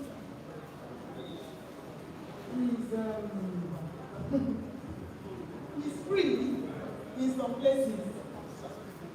At least we have some places where they offer rehabilitation. It's just that the issue they have there is we must be willing, like I said, because rehabilitation is not something that they have to force. So they leave their case open. If you bring your child and tomorrow your child walks out of the gate, you cannot query them. They won't collect money from you. But the other places where you look at that they collect money, like in my agency, we do not charge for rehabilitation. What we do is that the parents must be responsible for the upkeep. I can see the DG looking at me. Yes. The parents must be responsible for the upkeep, the feeding, the everything, the tests, everything that we're going to administer on the mind. The parents have to be responsible. But we are not paying us for rehabilitating your child. And if you're talking about government doing that, I don't know, maybe we'll get there. We'll get there. We are not getting there yet, but we'll get there. Sorry, let me just speak on that. First of all, you said if a friend is involved in taking harmful substances, if you report it, that means you guys are not friends. I don't agree with that. If you truly genuinely love someone and that person is taking harmful substances, that person is destroying their lives in front of you. So it is now left up to you. There's something they call talk law. It is not left up to you to know that this person needs rehabilitation and then to know how you go about it to the right agency. Now, as for the second question, the reason why rehabilitation is not free. To me, I would say that it should even be more of a lesson that if you get involved in this, minus the fact that it's going to destroy your life, there's also financial implications to it. So at the same point in time, these are all the things that you need to look at before. For the youth, the major thing that whenever I speak to them, because I have a foundation, I tell them that any action you take, look at the consequences. Don't just look at, okay, let me do this. This looks fine. Don't look at the benefits. If the action you want to take does not go well, what is going to go wrong? How deep are the consequences? Can you handle the consequences? So that's what I have to say about that. Thank you.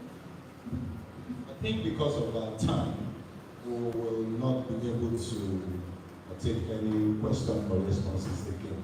Okay, the Patron wants to say something. Sorry, please. I want to give your audience the question that young man has behind. Even though we're not going to dwell on it for too long, but there are two things we need to understand. Number one, we need to understand the level we have in this country right now, especially at the level of drug abuse. When we understand that, then we will know how to the problem. If not holistically, at least here, we'll be able to sensitize ourselves a little. Mr. Chairman here has addressed that question from perspective of prevention. From perspective of prevention. At the level of cure, because we have, like, let me say, for example, Nigeria is the one on the what we call the sweet spot in the world right now, as far as youth is concerned. But that sweet spot is not sweet. It's not sweet at all. So if you have opportunity to data, you will understand that if we have 60 million Nigerians, 40 million are on drugs. Let us tell ourselves the truth. Now, these 20 million that are not on drugs, Mr. Chairman has addressed them. But the 40 million that are on drugs, what are we doing about them? Now, you cannot say that these 40 million that are on drugs, NDLEA should be feeding them for free. You cannot say that their parents should not be involved. Now, many families are suffering for it right now. Let us tell ourselves the truth. I like nipping the truth in the bud. However, there is something else we need to do. And what we need to do is what we call collaboration. And to do collaboration, NDLEA needs to do more. You need to do awareness. You need to involve, when I used to grow up, there's stuff that comes up on NTA. I've forgotten their name. I said, no, not that one. National Orientation Agency of Nigeria. They are not doing anything right now. Let's tell ourselves the truth. But government is allocating billions to them every year. They are the ones that knows what they do with the money. So NDLEA wake up and tell them, you have free funds. Free funds, we are not asking you to give us. Use it to propagate to the Nigerians the reason why they should not get involved in drugs. And also use it to tell well-meaning Nigerians to come and collaborate with us, such that some of them that their parents cannot get out for them, we can use that avenue to succor whatever they wish to get done to take them out of rehab. Thank you. Thank you so much. Thank you. I think the police too are some part of it. I wonder why they are not here. Because they have a whole lot of role to play in all of them we are talking about. Thank you. Police will come to this kind of program. You the youth, it has come to the point we should tell ourselves the truth. In fact, it is time for us to even lead the protest that no more police in Nigeria. Let us have a new police. If police cannot come to this kind of program and engage youth one-on-one, then where do they want to go? If you talk about arrest now, you see all of them here. So just part of what the national patron is saying. Sincerely, we appreciate what NDLEA is doing. Your guy is our friend. Even in Abuja, they are our friend. NDLEA are trying. But we also want to say that well, at the level of Lagos State, I give it to you people. No day police are come to you people that they don't get their response. So, but we need it at the level of the 20 local government program that they will start after now. We need more of you. Like if you are coming in, if it is 10 of you that came, you look at civil defense now. If you check our iCard, in all programs you have heard, they come in their good numbers. So we want to, that will not show the young people that security agencies are ready to work with them. How will these younger ones be encouraged? When they don't see that relationship, when they don't see that free hands, the civil defense PRO, we enter his office at will, the former commandant, before this person came, even the one in Bayelsa now, when we have good relationship. We pass into the office at our will. That is what that office should be. It is not meant for some big men. It is meant for all of us. Thank you for what you are doing. Representative of the Commissioner for Youth. As when you are brought on board, I did not officially welcome you. Now I am welcoming you. The Commissioner is one of us. You have seen the set of young people here. And without a dime from the government. Now, if the government money now join, you should know how powerful and how resourceful it will be. Please, we are beckoning on you that the commissioner should see CONISA as a second home to deal with issues of security within the youth cycle. And we also wish if the commissioner can pick the coordinator as his PA or SA on youth for security matter. Thousands of youth in Lagos are arrested on daily basis unlawfully. They can't run to anybody. Most of them end up calling me, how many problems can I solve? Sometimes I will call my national patron to give me money to travel to go and solve problem. Just last month or this month, the lady that was sent to prison, no DPO did not sign the detention warrant. DPO did not sign, she's been charged to court. She was charged to court, kept in the prison for roughly a month before CONISA intervention. And we're able to bring the lady out. So thousands of unreasonable young people, cases in different courts being abandoned in the prison there. These young people have skills, and that skills are negatively converted in the prison. When they come out, you see them joining high-profile criminal activities. So please, the commissioner has a lot of work to do. We are ready. This is the secretary of CONISA in Lagos State. You can see how gallant he is. Toba Roy Melosotogu, you should know he will deliver. Positively, not negatively. Sir, we don't need talks and doubt. We need intellectual young people. Here we have them. Please, make good use of them. On this note, we are entering the panel session as we invite our ballet. Okay?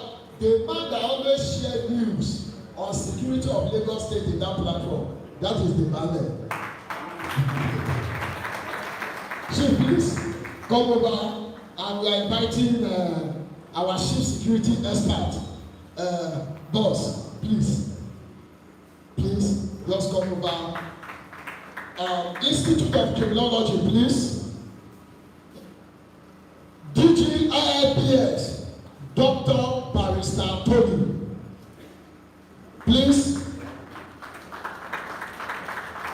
The full meaning of IIPS, if you don't know, Institute of International Professional Security, is the biggest institute of security in this country. A lot of DIGs, brigadier generals has graduated in that institute, and we are privileged to have him here in the house. Please can you clap for him. The PRO NSCDC, the man with double cap. I don't put those ones for my friend.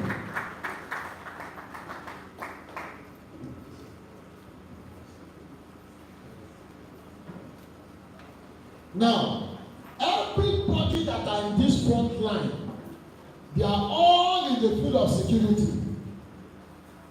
The national patron will just do crowning, so he will sit on the seat where he is. I'm inviting Mr. Bello Opeyemi to join as the youngest person among them. So let him be the most youngest person among this category. Okay, yes.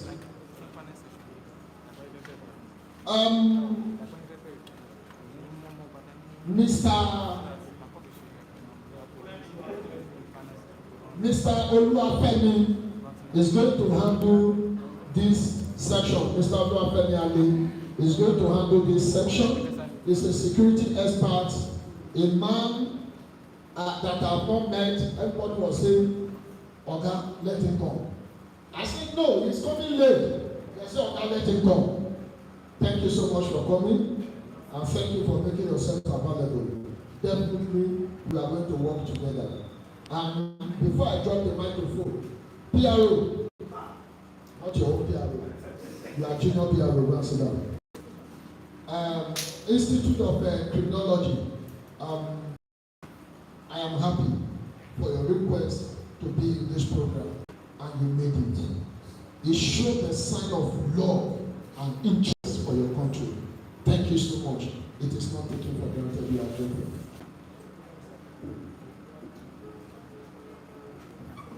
Good afternoon, ladies and gentlemen. Don't worry, I won't sit.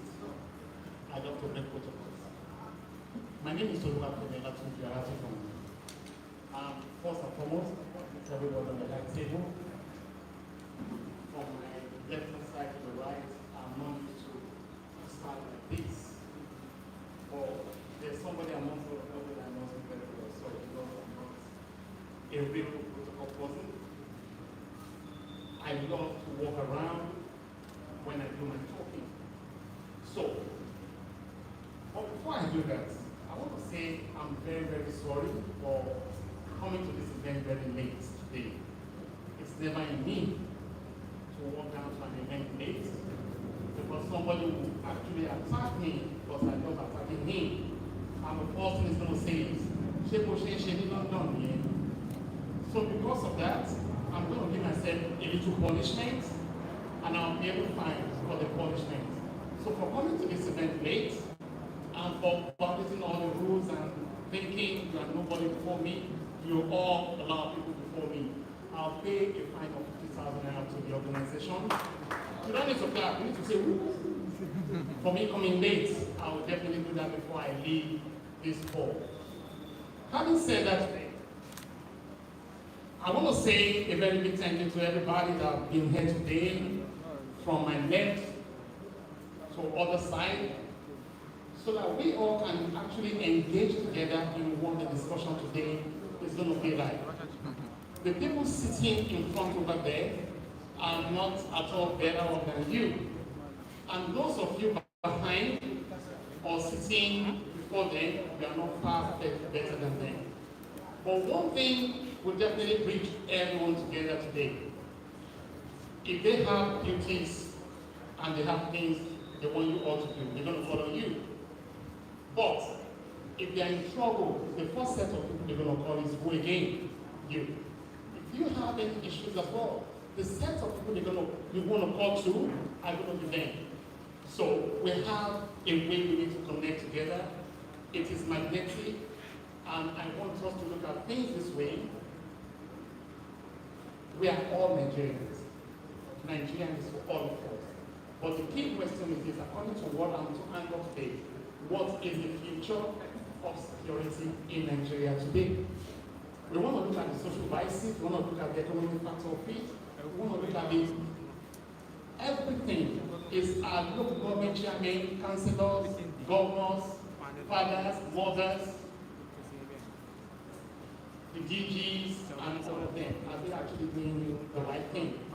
That is, are the chiefs actually doing the right thing?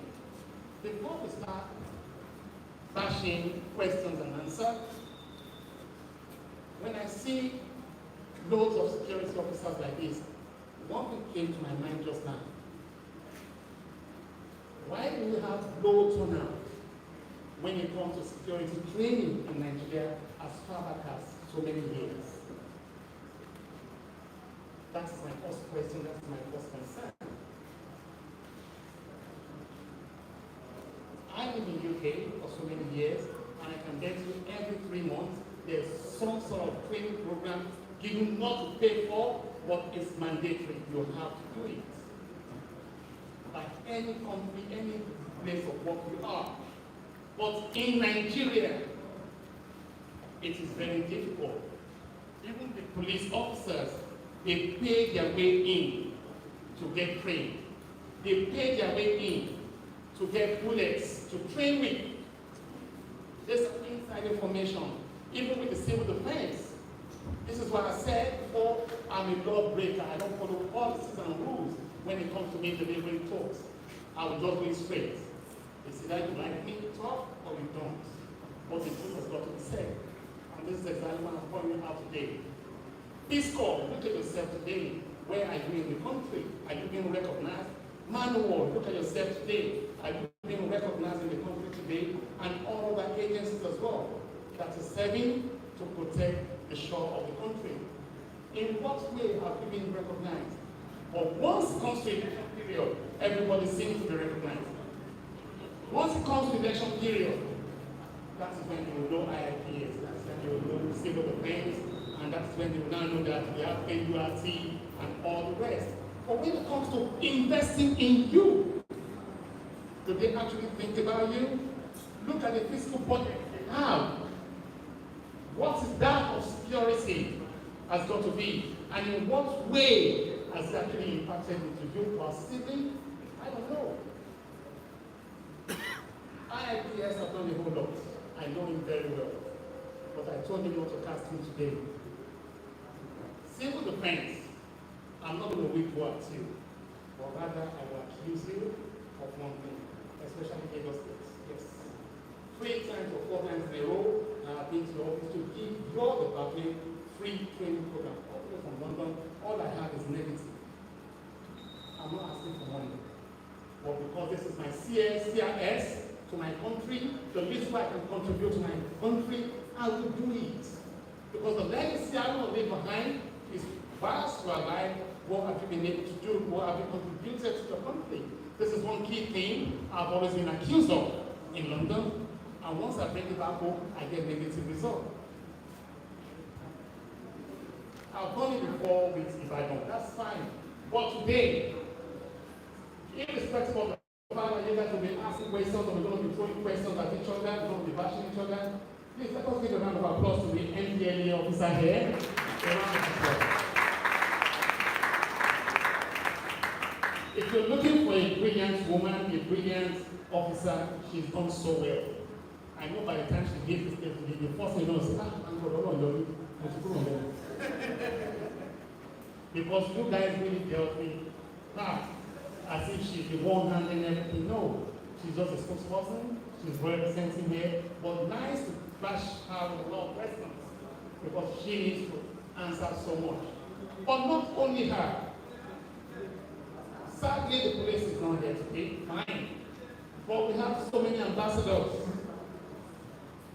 We have our chief over here to help us with land disputes as well, because it's part of this so-called insecurity we are talking about. They will be talking about people using drugs in uncompleted buildings. At least, you know where the lands are. You know where the completed buildings are. You have your council of chief of elders and meetings and stuff. What exactly has been done so far? We just can't leave it all to them alone. We have a role to play. This is why I'm equally facing the side. Pass this on to the others. Pass this on to the chiefs. Don't let them become a political trust. Let them serve the role they are meant to serve. Civil defense. I am not at all having anything against you. I just want to tweak me a little bit. And the tweak is this, we're going to work together. So, let us start from where you want the question to start from. So the future of security in Nigeria today, I'm going to start with my honorable officer from the left side to please tell us what you think should be the future of security when it comes to collaborating with other security agencies. Thank you. Thank you very much. I want to the organizers of this program for not only inviting the Nigeria Security and Civil Defense Corps, but also collaborating with the Nigeria Security and Civil Defense Corps in a bid to make success. And you must also know that that collaboration also informs the presence of the media. I mean, ACE media that you can see here today. And I'd like you to please, on your own, appreciate all the media stations that are here today. Please come play around TBC, AIT, LTV, and other outlets that are here today. Thank you very much. Having said that, I want to react to the first statement by my able moderator concerning the issue of training before I go to the issue of for security in Nigeria and how the NSCC collaborates with other security agencies. I think your statement is not an affront on the federal government of Nigeria and also the security agencies of Nigeria. Rather, it's an observation. It's very totally correct. Because if you go to even the Republic of Israel, you discover that when you finish or you graduate from the university, you have a compulsory training of the Israeli army that you must undergo, which is part of your service to the nation before you now start any work at all.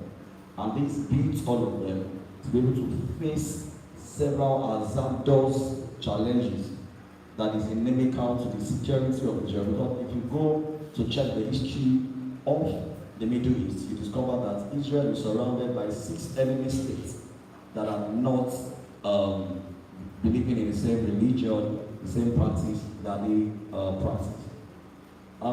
For Nigeria, I think in the area of training, the Nigeria Security and Civil Defense Corps has done so much, especially under the leadership of our able Commandant General and erudite scholar, Dr. Ahmed Abubakar, MNI OFR.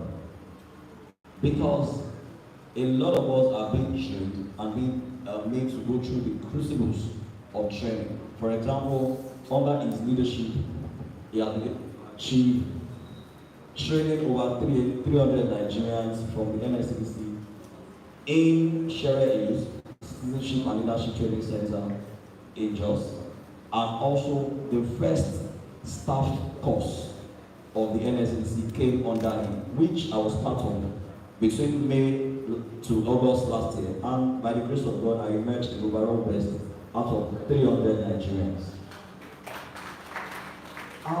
Now, coming back to the future of security, what does the NSCC do?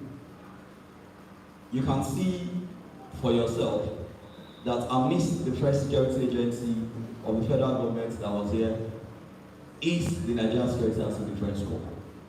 We came here first. In fact, before the event started, 3 divisional officers were deployed to this place and also the area command that is covering this place, whether the state commandant is on ground or not. And you can also see for yourself that the state commandant also sent a deputy commandant in charge of critical national assets and infrastructure, which this environment is also part of critical national assets and infrastructure. And your lives and property are also part of the critical national assets and infrastructure of the nation, according to the national policy of government in 2019 on critical national assets and infrastructure protection of Nigeria.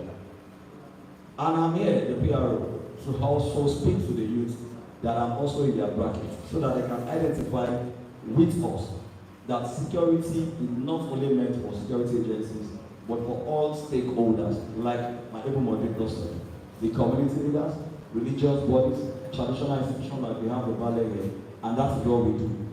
The state commandant NSCC Lagos State Command, Mr. Dr. Sunday Keshiro, since he assumed office in January 19, 2024 this year, till now, has continued to visit community leaders, which I'm always part of, and also traditional institutions. As a matter of fact, all the traditional heads in the whole of this Ikeja, up to Olidodo, has been visited. You see the traditional head in Oba, the one in Oregon, the one in Olidodo, and the likes have been visited to see how we can gather intelligence through the traditional institution, and we can proactively act on them so that security will be achieved and peace will be achieved in our neighborhood before challenges escalate. Thank you so much. Thank you so much. A round of applause for you, please. Without taking too much of the time, I'm going to be calling our Bale, our Oba, our chief, our community leader that is actually well represented and will be representing, is speaking on behalf of the Oba, the traditional rulers. What exactly do you think, sir, as the future, the integration, and how you can build peace? Not only in the Yoruba land, not only in the Igbo land, not only in the north, but Nigeria as a whole. What do you think might be the and the best friend our traditional rulers can give to support the newly designed or the way forward in architecturing the security in Nigeria. Thank you, sir. Good afternoon, everyone. So, the panel of our community Lagos concerning what brought us security is everybody's business. In my own domain, I don't joke with anything called security. Even the DPO of my community, then the police station, just retired 2 weeks ago. The newly DPO, I've met him twice. But if they didn't come, I walk down to them, I call them most of the time. But the issue concerning traditional ruler of security in Nigeria, we are not paid how you are done. That is number one. How do you expect traditional ruler to perform when the government itself does not give them the necessary information needed? The relationship is so poor. There is a communal gap between traditional ruler and the government. The only thing you will see them calling traditional ruler, I will give you one point there. When the election is coming, you see them. That is the only time you will see them. But when it concerns security, they don't care. They don't even call us for security. But in my own domain, I used to attend a security meeting every twice in a month. But I don't joke with anything concerning security. Because when you call yourself a leader and there is crisis in your domain, you cannot attend to it, you cannot do anything to it. You know, the noise should be on your head. So you have to have fast before it's escalated to another thing. So in future, I hope our government will listen by engaging traditional ruler into security. It's very, very important.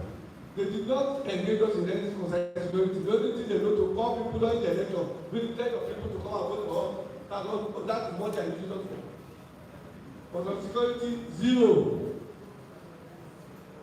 I need to say that. It's zero. We all know that.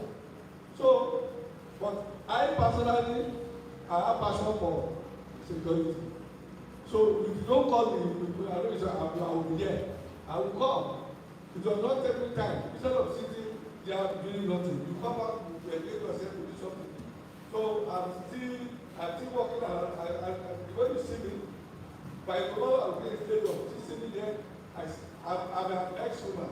I do come up there, and today in Lagos State, I'm the vice chairman, technical official, Lagos State. So I do something to engage my instead of sitting out doing nothing. Are you getting me now? So what we need to do concerning the traditional ruler as a whole with Nigeria problem, we need to government to engage the traditional ruler on security. Is very, very important. The reason why it's important is that we are closer to the people in the community. We know who we know everybody. Unless if you don't want to talk. When police come to my own area, they say, don't worry, we think it's that nobody. When you come back, I will call you to come and pick you. Then when you come back, if you are not for 1 month, everything died down. We will speak it again, and I will call them, come and pick you. See, and this is our duty. Very, very important. We need to do that. But some are not like something like that. The fear of those boys, by the time you point one of them, in the organization, they have their way back, less than 2 minutes. You see the boy coming back, right? I wish you see what you have done. So let's see you. Are you getting that? Is the reason why some doesn't want to engage themselves. You see the way he was, escaping himself, some assaulting. Myself as a man, I'm just sitting down, just like a walking down. I do not move. I would not to just stay. That is the situation we find ourselves. Whereby I learned that day. So when I want to settle with the area boys, I won't even bother myself. You are best on the paper, you sit together, chop block, forget it, you can't be more you are in trouble. You cannot. But you have to settle yourself. You then later, take one food and take one staff. To you, take one. By the time there's someone else, that is that's the way I present to them. When you blame one for another, that one will not be able to be coming to fight you because you are saying the truth. But the reasonable someone, when you talk to that one, you are about to say, thank you, I didn't know it was like that. That one will not understand. That one will not understand. They're like, I call them animal. In my community, I hardly generate anything there. And what? Because I don't want to use them, I don't want to engage them. If you give it to me, fine, you don't give it to me. No, that is the way I operate in that community. I think it's that way I operate.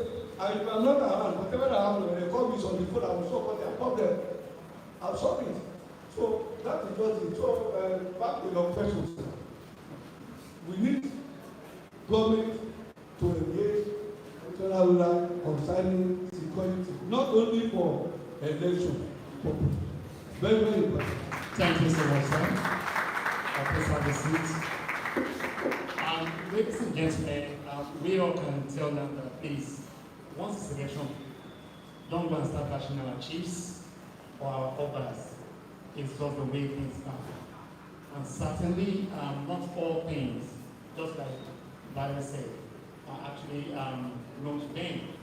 But because they are closer to the community, to the grassroots, yes, we definitely know to them first. We have no choice. So,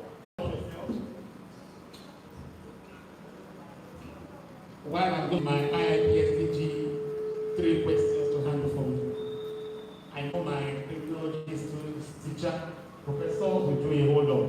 Sir, I want you to stay in. I want to give you a very big recommendation. I want you to look around. Look around. 2 key departments seems to be missing. Let's work it together. Let's see. Look around. 2 key departments seem to be missing. And in everything we do today, they are the cause of the job, the problem we're facing. Where are the Nollywood actresses and actors?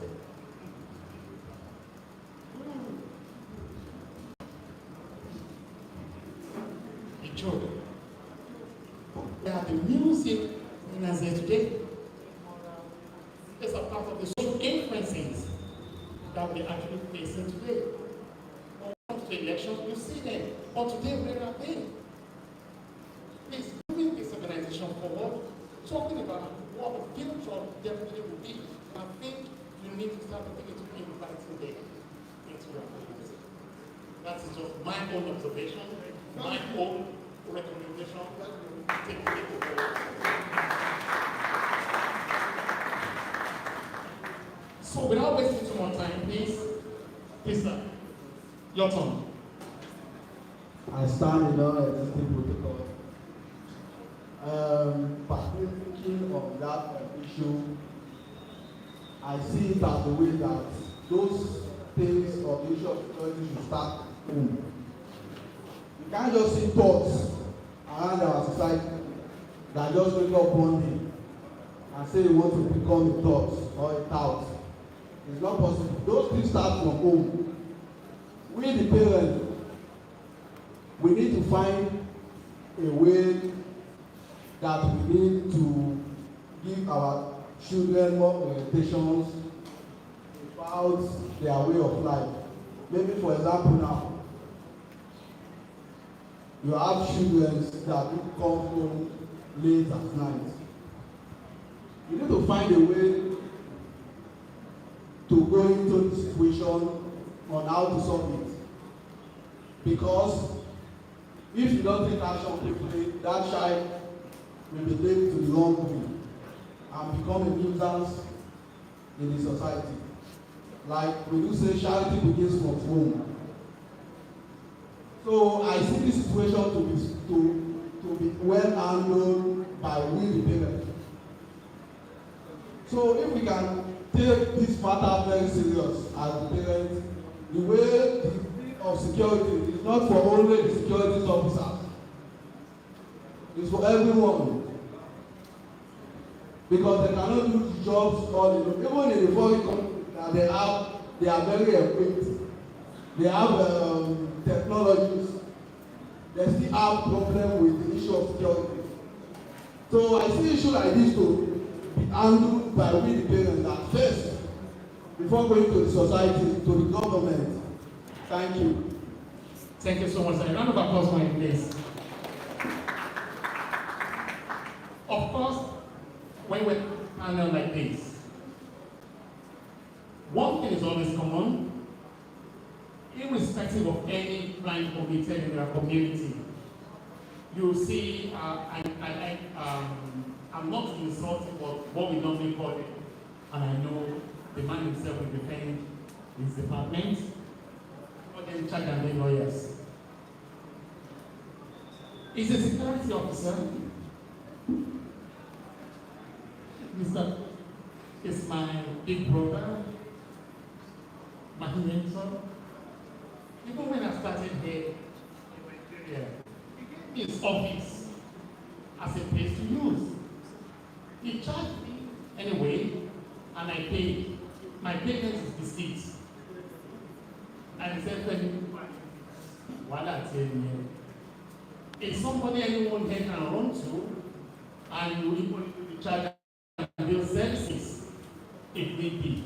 We can't be talking about security without talking about the legislative approach to it. We can't talk about security without talking about the law guarding security. Because sometimes when we're out there, people will say something to us or challenge us intellectually.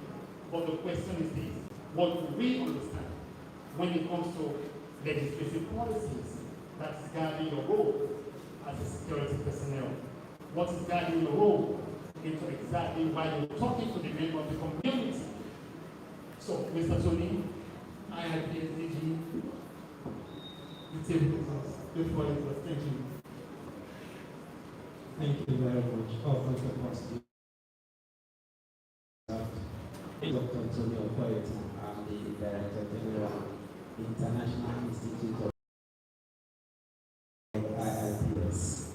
The question is that the law has affected security, and I think it's a very big and open-ended one. I'm not too sure if everyone wants me to deliver a lecture on that. So precisely which area are you looking at? Are you looking at the laws regulating industry? Absolutely. I think you should have asked the NSCDC that. They are the regulator of the private security industry. Do you remember what I said before? I said, you will always. No, it's okay. I'm sure he knows what I'm talking about. The NSCDC has that primary responsibility to regulate industrial security in Nigeria. They do that also collaborating with the ASPSP, that's the Association of Licensed Private Security Practitioners of Nigeria. And they've been doing relatively very well. I think we give that to them because precursor to their coming on board, it's not as standardized as it is now, but that's not to say that they are doing excellently well. But it's just a route that is being charted newly. And I think that over time, because as it is now, new regulations are coming on board. They are trying to standardize the industry as much as they can. In terms of law, you have a lot of laws that regulate security. Each security agency has its established laws or acts. It will even shock you that Lagos State has the private guard regulatory law, which many people don't even know, even in Lagos State. But having said so, the problem basically is not the absence of law. The problem actually is the execution of those laws and those that are major machineries to ensure security and safety. I know our distinguished traditional ruler was you can see his passion and agitation when he was explaining and he was talking about the role of the political class when it comes to security vis-a-vis when it comes to political adventures. And you discover that they are more enthusiastic when it comes to their political pursuits. They come to them, they can give them money, they can give them anything, depending on what they classify as their political value per time. But if you ask me, I will tell you, I've advocated this severally in different media, that terrorism is not a difficult thing to really outstamp in Nigeria. The only problem is the political will to do that. There are a lot of problems that are more or less like rearing their ugly head, and the political class is not willing, as it were, to really come all out against terrorism. Why? Because some of them are actually cashing out of the fight against insurgency. You would have seen it even from generals that have been tried, even convicted and all those stuff like that. You would have seen it from, there was a time that some of the officers had to even shoot at their attack commander because they were given certain amount of money as allowance, and then you see the commander removing someone, and at the end of the day they get into nothing, apart from the fact that some of them are not well equipped and all those stuff like that.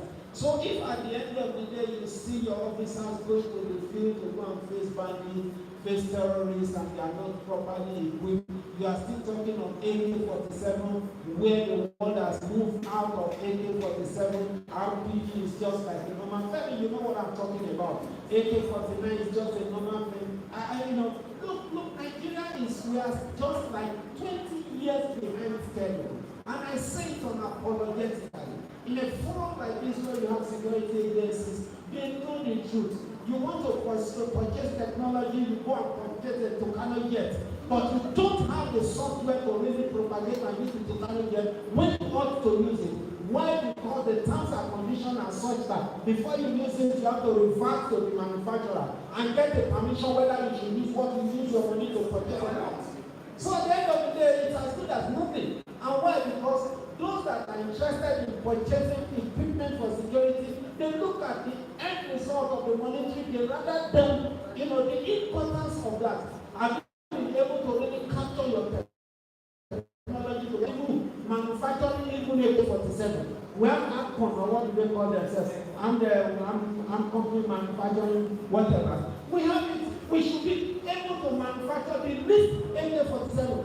Go to the east there. The Igbo boys will produce AK-49 for you, go and encourage them. You don't need all this China and all those stuff. We don't need it. That's the truth. Take any technology. I'm not an Igbo man, but we are not right yet. We are not ready yet. We are just to play. Nigeria God has endowed us with everything we need. The North has the military might, the boldness to face all challenges. The Igbo man has the technological and technical to produce every machine you can do. The Southerners, the Westerners, they have the intellectual and strategic capacity to give you any best policy we are talking about. But what are we doing? We are busy fighting ourselves and all those stuff like that. When we can harness the greatness of this country, give an Igbo man any machine and say to them, please help me to produce this thing. It will shock you.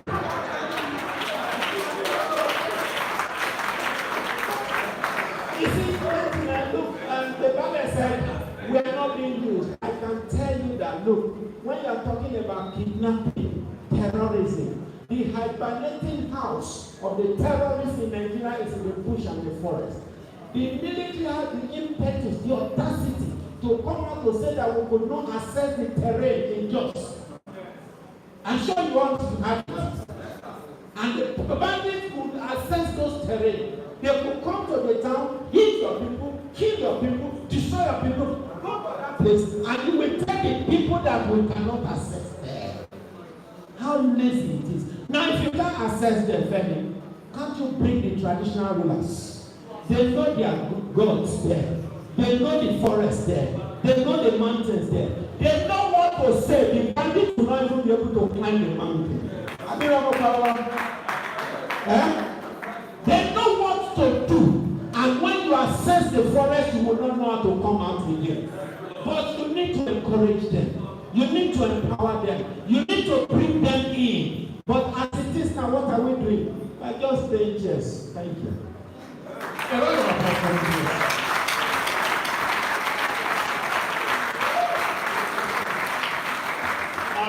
Remember what I said before that Femi is never a policy follower. I bring protocols, and part of the protocols that I'm working right now is from talking about order to talking about how things should be. But again, a future of security architecture of Nigeria. That's the group of students. We have well over 26 departments, 26 technology stuff among all universities. So, when are they? It's just the same thing now to what Mr. Tony just said. When once you do not encourage people, this is what you get. How many of the lecturers are here today? How many? Out of 26 universities. Okay. We are not very yes, that's fine, but you guys are doing the invitation. Yes. I'm not trying to question you, sir. I don't want to do that. But this is what we're trying to say. If we really want to be serious about security and how things should be done in Nigeria, all hands must be on deck and we have to work together as one. There should be no discrimination. There should be no, I know too much, I don't know too much, or it should be this or that. You came late as well as me. So you have to pay some time. Yes, thank you very much. So, what I want to talk about is education awareness. It was how you, the department, can help the NDA, the civil defense, NSCDC, the SSS. Because I'm going to be bringing him on board as well, because we have a crucial role to play. Majority of the time, sir, in case you don't have it in your syllabus, I want you to please include it with your module.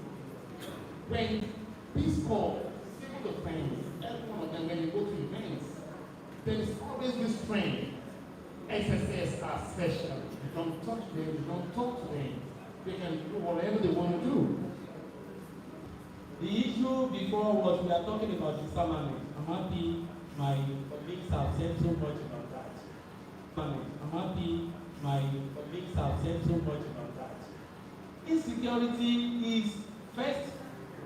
When you have insecurity, there must be something like sabotage, espionage, and so many other factors. It's not just the protection. It's better you prevent insecurity. It's cheaper. And that is where we are centralizing on peace studies and strategic move. Now we have collaboration with a lot of universities. Like the question you answered, you may not see some of the lecturers here. They are busy in many of the centers, trying to educate some of our younger people in the university, in polytechnic, in secondary school, even primary school, which we are doing. We have a crime department that is working on advocacy and many other things. So the issue is that first of all, we try to gather people. So security gives room to conspiracy. However secured we are, there is no place in the whole world that is security free. But you reduce it to a minimal level, a controllable level. In the past, we mentioned now the traditional rulers are not empowered. One, their position in the constitution is not on the high level where they have the control. And in terms of financial muscle and whatever, they are the first to receive the back from all these boys we are now producing. Unlike in those days, there was moral. Before you look at an elder, you think twice. And in those days, I remember when I was young, the policemen don't use guns, and Nigeria was very peaceful. They use only batting and training. So that is why instead of criminology and strategic studies, under the chairmanship of Dr. Ade Aboluwe, a former Commander General of NSC, then Aderemi, the Registrar General, is here with us. He has a lot of exigencies of God to attend him and see how we are here. Now, the narrative we have to change. The issue of using guns, using all these cannot work. Because we need to sit down, advocate, tell people the security is a collective responsibility. We involve the balance, everybody, the lecturers in the school, the youth restlessness is coming from the school. If you see the products that are coming from secondary school now, is just the worst one you can think of. We help them to do their job, we help them to do everything. By the time they get to university, all they are doing is they know corruption. That's what we know. So, in the Institute of Criminology and Strategic Studies, we have a collaboration with all the security agencies, and we are training them. Then, at the same time, students in secondary school, universities, and even the market women, we are going there. But we know the security agencies understand more. So we organize short courses for security men. And we are trying to tell them, we educate, we organize lectures. We have 2 sacrosanct lectures in a year. One, the democracy. We know we'll be able to get politicians we are talking about. June 12th, that is when we organize the Democracy Day. It's always a summit for all the security men from different agencies. Then at the same time, Independence Day, that is October 1st, we organize lectures. Even we go on international, we organize international seminars, which I don't want to be charged for for advert here. But this is the forum I can talk about it. So, Institute of Criminology has been doing a lot, collaborating with some. It's a sociology problem. It's a social problem. It's not just handling gun and whatever. Even if you are handling gun, I think a trained security personnel can discern a well-armed person. Go to Japan, go to Japan. You will see them there. In China, this Kung Fu kind of thing. Go and get your rifle. A lady will disarm you. So it is on intelligence gathering, and we have been talking to our government. Let us be proactive, and they are working on intelligence gathering also, because all these security men, they are no spirits. They are living within us. That we are encouraging our resource people to meet with the traditional rulers, and we are having conference seminars with them. So I think with all this and the awareness that everybody now realize that security is a collective responsibility, not to the security men. And we are trying to talk to the security agencies. If you observe of listen, we have organized about 3 or 4 programs, trying to tell them the interrelationship between the security men. Don't prove, you all have your laws. Don't prove that NSDC has done this, NGA has done this. The ultimate is to reduce crime. We don't want to know who has done it. So that is how we have gone so far. And for further any other program we are organizing, we are always with you. Thank you very much. A round of applause, please. Before we round up our session, I personally myself will be talking on technology approach, so the future of security in Nigeria. And again, I'll be talking on the international approach, as in the engagement and how we can collaborate together. But before I go further, DJ, we have discussed this in London so many times. So, I'm not trying to attack him, but I think I have a platform whereby I can always call him out. Not to call him out for bad things, but to call him out to please let us see how we can encourage others. Most especially when it comes to our security officers out there. I have seen a whole lot of programs out there, sir. Some they will say customer service. And I'm like, what is the content all about? I could see the governor of Lagos State some times ago advocating for CCTV for last night. But today, where are the last officers? In fact, another department is missing. Those guys that told vehicles on the road. The BIOs, where are they? Sir? Okay, If you know them, they've arrested him before. Okay. Now, what am I trying to say is this. Can anybody tell us a bit when it comes to international relationship, when it comes to Nigerian security, and that of the international and the business law? Do not let us get anything wrong here. Nigerians are doing far better when it comes to security outside the country. It's a fact. And the new trend in town now, which you all know, is cybercrime. But without saying much, let me turn my back again and face my superiors here. MDLEA, civil defense. Where are your fingerprint database or data? You arrest a lot of people. You don't want them to reoffend back again.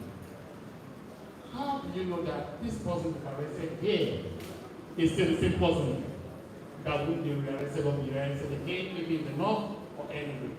There's a part of the technology we're talking about. But if you look at the phone this man is holding, obviously this phone with his gun, we can actually do fingerprint and open his phone. That means this phone company, they have his database. But here in Nigeria, we just don't have. The police don't have. Community must have. So DG, please do justice to that for us. International relationship and communication and engagement with others. International relationship. There are two aspects to it, the national aspect and the individual or professional aspect. For Nigeria, of course, I would judge that. I know Nigeria is a non-aligning nation. The last I checked.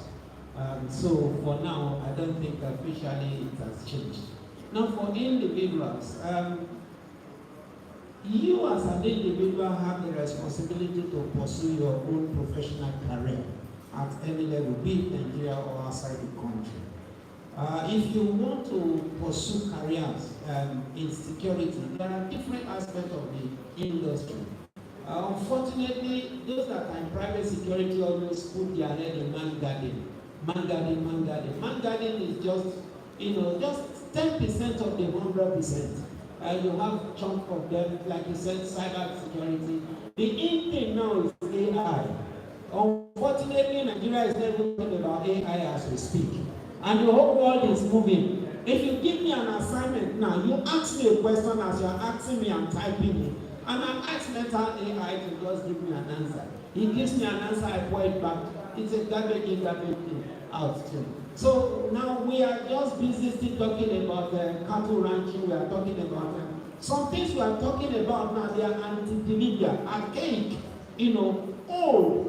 Why the world is moving fastly, we are still more or less like, I don't know if we are crawling, but I think that those that are at the head of our affair here, those of us that are representative of government and statutory agencies and all those stuff like that, should take it as a challenge.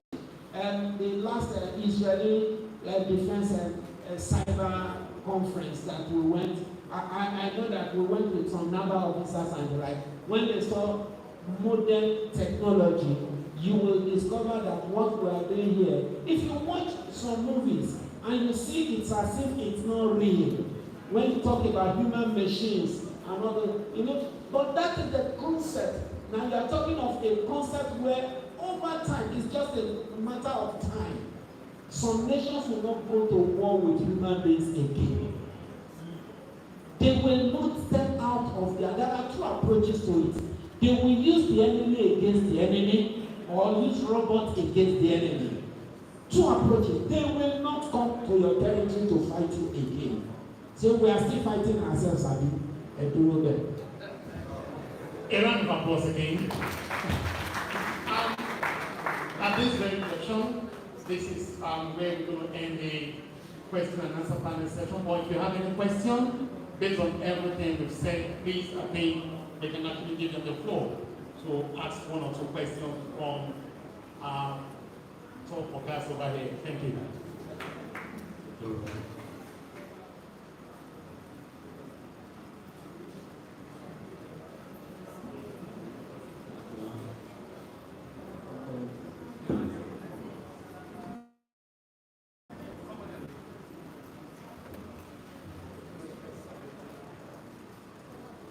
Good afternoon, officers. I stand on the existing protocol. My name is Charity Manuel from RRN, Nigeria. I live in Animasha local government, precisely Governor Road. In that area, crime is so high. Last month, a lady was killed and dumped at Emmanuel Hospital when you are going to Odendo. They dropped the corpse just adjacent to the bus stop. We don't know what happened to the lady. Right now, in the Governor Road environment, there are vandalizing of vehicles going on seriously every day.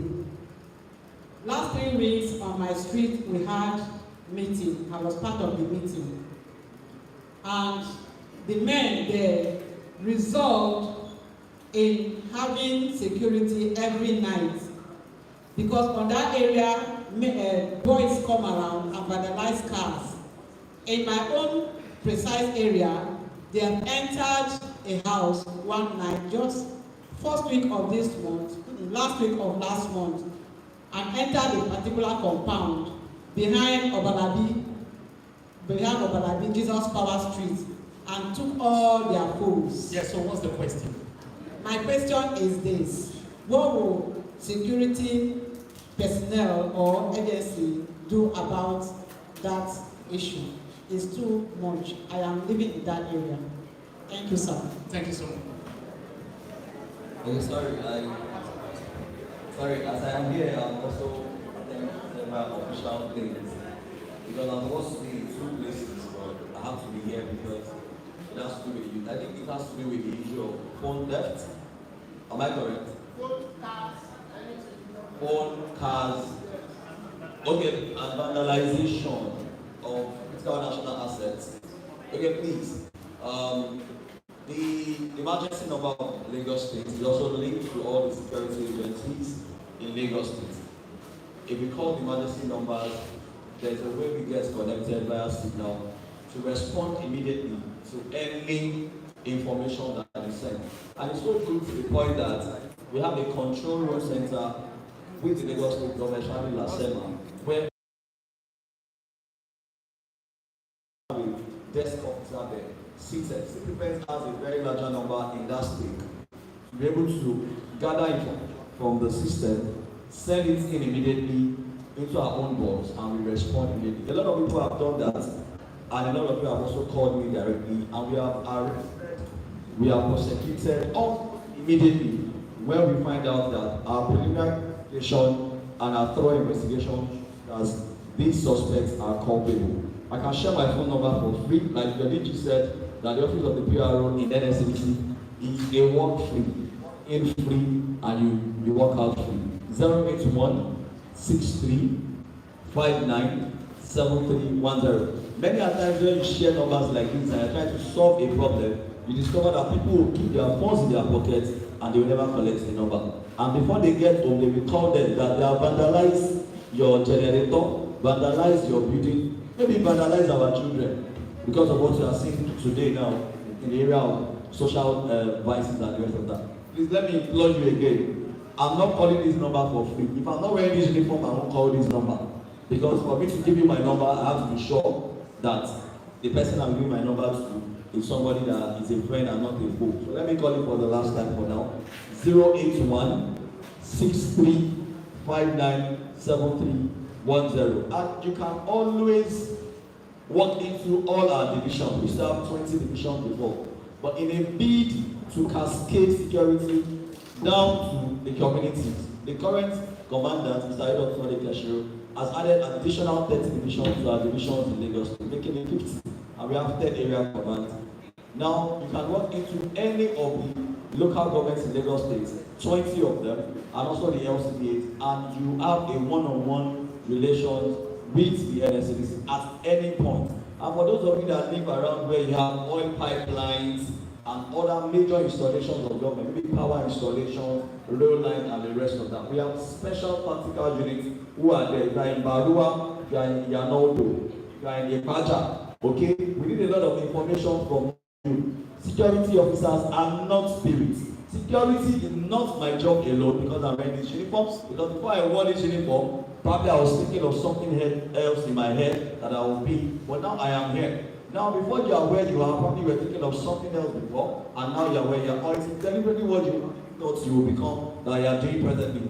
For you to be secured, you have to be the first security personnel before I now come and rescue you. So please, you must work together with security agencies to give us information. And I'll close on this for your question. When you see something, the thing has gone beyond saying something. You yourself, that you want security in your area, you must what? Do some. You can see one of the things Baba is doing is chop knuckle. He's chopping knuckle so that they don't come and attack him. So you too, don't form big man in your area. This is practical matter now. Big man in your account, big man in your jeep. I brought a guy to come and speak on challenges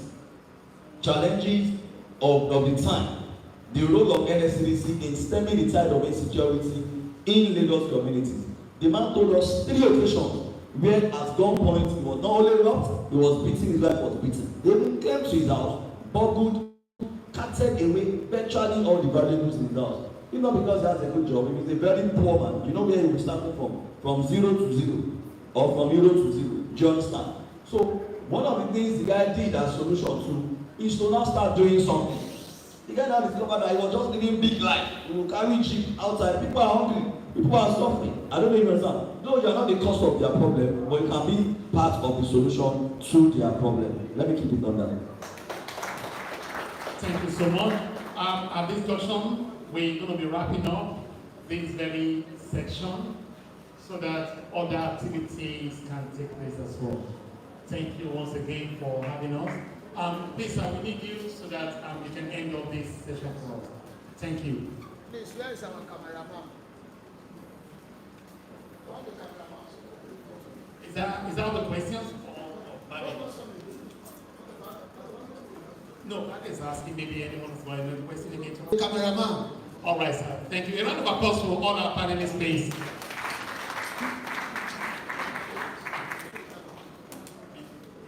Cameraman.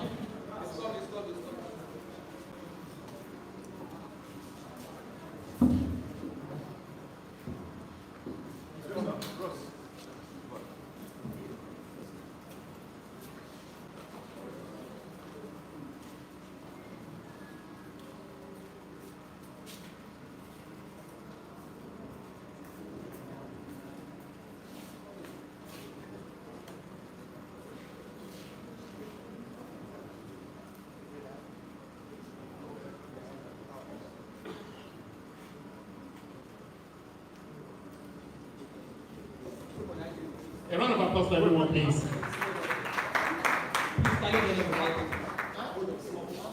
He said there's no stop.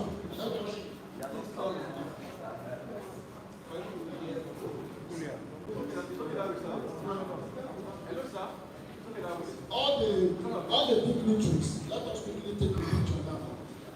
Some people will be at the top, the chairman and representative of the NSCDC commissioner representative of the commissioner for the police come here.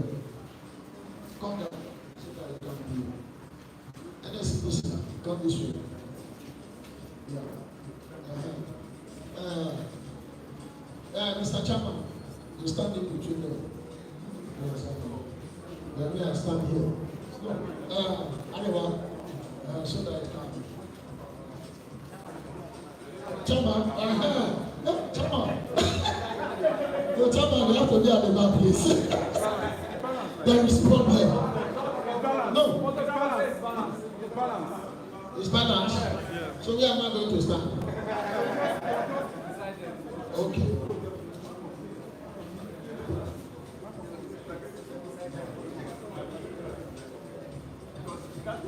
Hello, sir. Sir, you can be behind him. Behind him. Up. It's okay.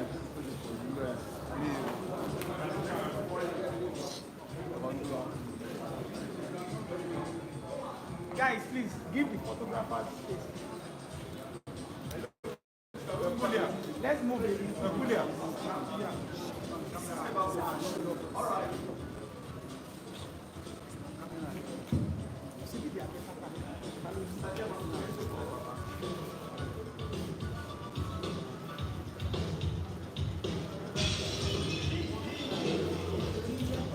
Yes, let's have our seat, please, as we enter the next section. Chairman of the day. Chairman of the day, please remain. Chief, remain. Representative of Commissioner of Fire Service, NSCDC, remain. Please, very, very important. Boss, please.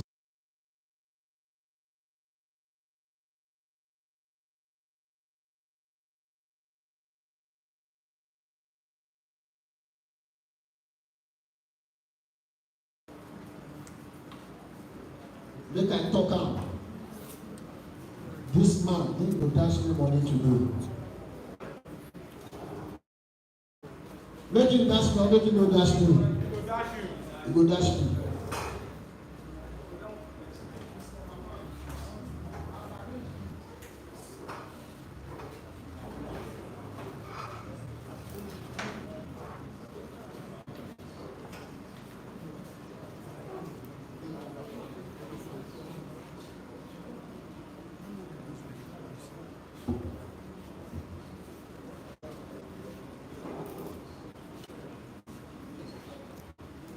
Let me quickly read what is written there as the Civil Defense Commandant presents. Coalition of Nigerian Youth of Security and Safety Affairs Co-Officer Complementing National Security presents National Outstanding Leadership Award to Dr. Ambassador Rotimi George Taylor, CEO, Gotham Property Construction and Development Limited, as Icon of Security Ambassador in recognition of your role in giving direction to the younger generation and being an inspiration to the youth at large. Your impact in community service in regard to security support and advancement of humanity and peace, your social activities has brought to your state and other parts of the country. Congratulations this day, 18th July 2024. Please, can you clap for Mr. Chairman, please? Please, take the picture very well. This man too tall. It's good like that. Coordinator John. So let other Serena will follow. Correct. Yes, congratulations. Okay, you want to say that we can present second one.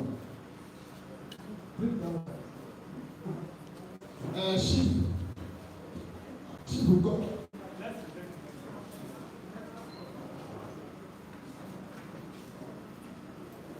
Yes. NGLA. Oh yeah. No one received the award.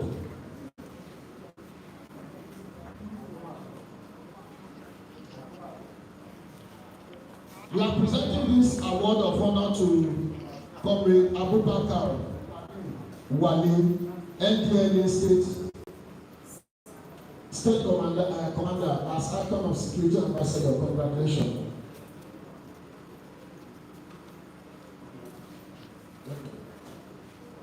Mama, shake. That handshake is very important. Congratulations.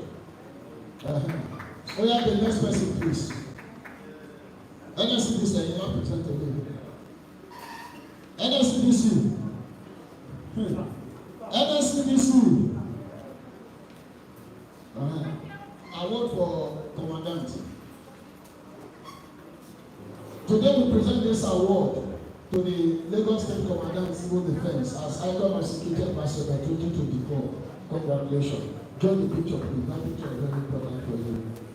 I don't know why Lagos State Executive are not here to take picture. Please, come on, Executive, come and join this thing now.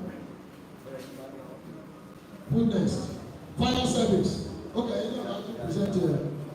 ẹ̀yin lọ́ka wa tó wà ní ìsàlẹ̀.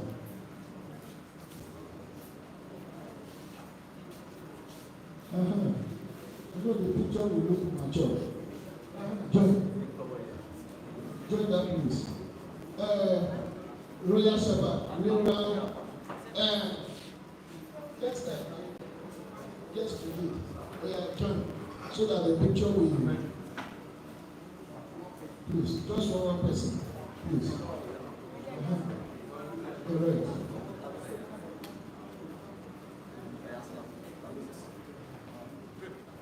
Yeah, congratulations. The next one, please. No,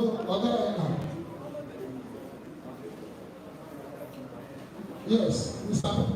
No, Mr. Femi, no, no, last one. Mr. Femi, Mr. Ayelabeba, what last?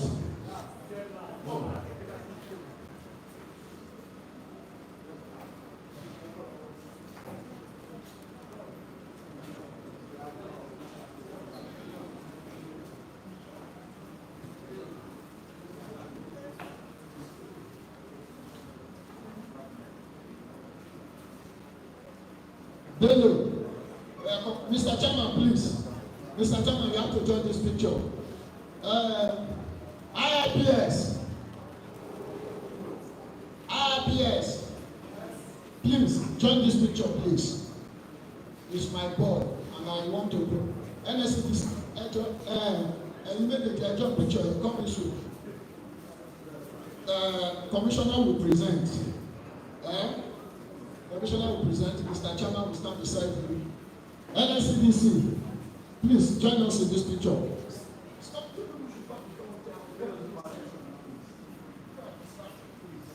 Wait, wait. I want somebody to capture. Who's your cameraman? He's here.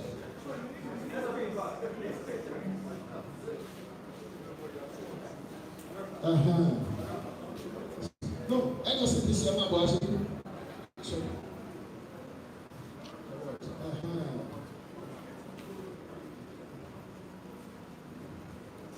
Okay. My channel is done. Yes. Please, who is doing your video? Just 30-second video as they are snapping.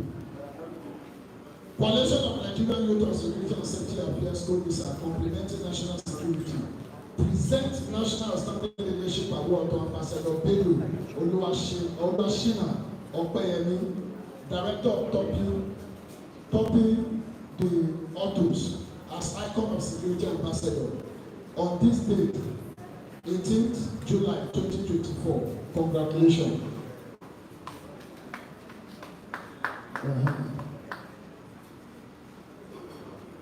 Correct. Have you taken good picture for him? Is she around? Yeah, let's see. Other remain here. Chief, please.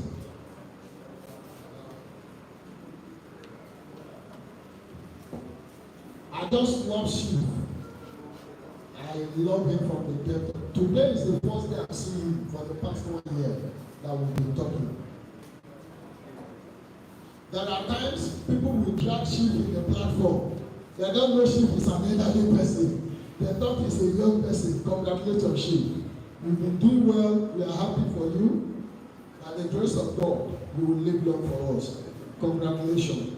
This is our token for what you are doing.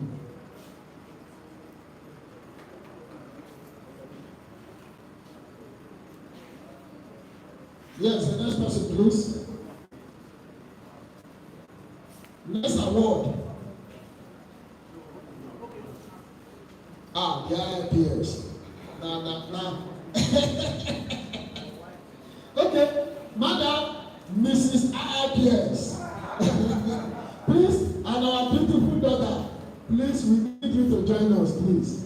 Very, very important. I was privileged to attend a civil course, and that course changed my entire life and orientation about security.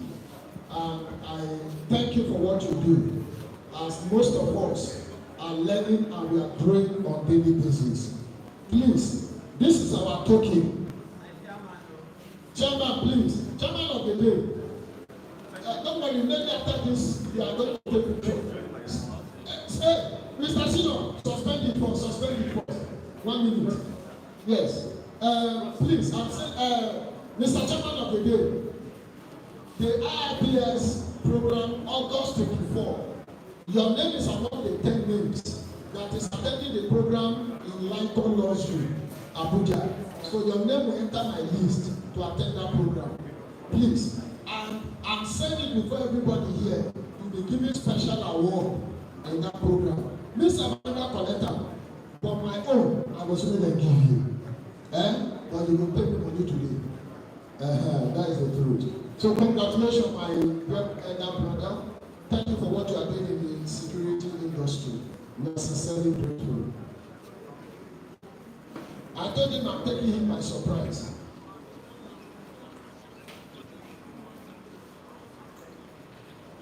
Yes, that is beautiful. Congratulations, sir. Thank you so much, boss. The next one, please. Next one, please. Madam Victoria, sir. Please, Arewa, just join us. I'll be here. You are still going to talk before we round up. Arewa must talk to us. Please come in like that.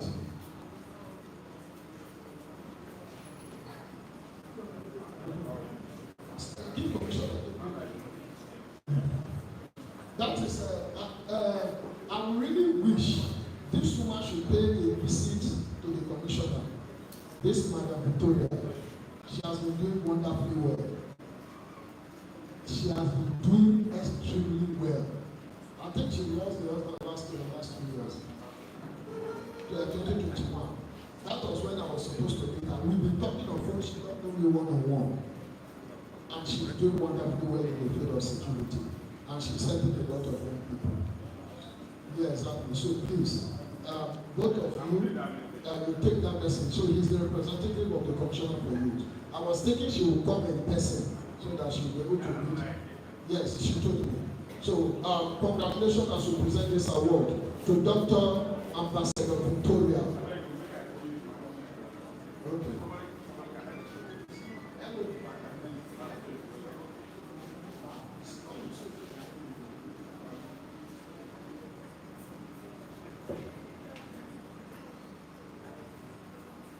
Yes, congratulations.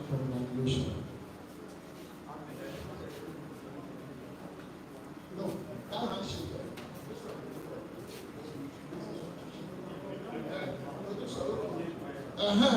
That is what I was trying to calculate, yes. Correct. Yeah, congratulations. God bless you. Sir, tell Madam, say, you don't see the kind of people who attend this program. Tell us if they should jump up for us. Please. Thank you so much. You have seen the event for yourself. Thank you. We should dance Makosa for us. Hunter! You see this young man? This young man is one of the young people I love. We were here, I was complaining that I don't have money, that I need to sort something out. He quickly sent 20,000 to me. These are the kind of people you need around you. Thank you for what you are doing for the young people. Please take the picture very well. Chief, thank you so much. Yes. I love this. Correct. I love this. Good. Okay. No, I want your ambassador. Correct. Correct. That's a good one. Congratulations. Next one, please.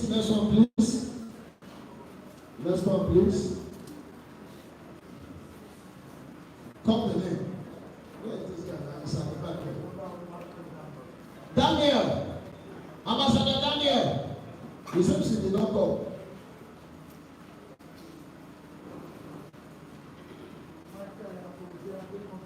Michael Akorode. They are not here. They are called the next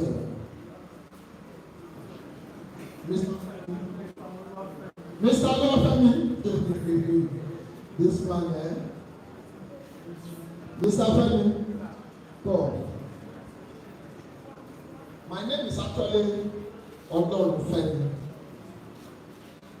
And when I did my confirmation and that, I did my confirmation with Mario while my baptism in Emmanuel. So I now decided to remove the Odon Femi. Yes. So I'm also Dada. Yes, but that is why I'm doing what I'm doing today. And the Dada I am made the security agencies be bad fighting, not to succeed in killing me. By today, police will not kill me. If they stop anybody, I need to be the first person who can return that money.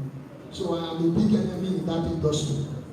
So they don't like me for anything. So for them not to be attending Provincial program is the difference. Because they know we are not on the same page. We will not be on the same page until we have a better security within the Nigerian police. And that is the target, and we will get it one day. The present IGP is doing his best. He is trying his best. We've told him, okay, stop dismissing. Go to Niger State, there is some land there. Anybody that commits, throw him there to go and be fighting for us. And we will get more result from that end. Thank you for what you are doing. Today you displayed what you have. And we know if you are given the opportunity, you will do. Rest assured that police is going to work with you. Thank you for what you are doing for the people. But I know as we promote, I know collect Nigerian money, dollar money, and they collect. Oh yeah, please, representative of the commissioner. Seriously, I would really want this man to be a friend of the ministry. You've listened to his lecture and everything, and I please, so please, you have to visit the commissioner. Good. You have to be part of that picture, please. Yes.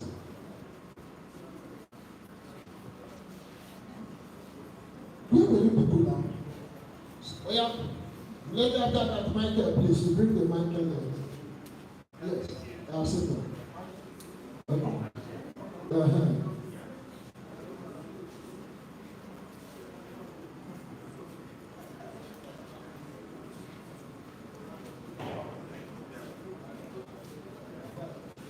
So yeah, please, Daniel, come down. Bring that award, Daniel. Okay, you take first. Yes, bring. Yes, bring that one.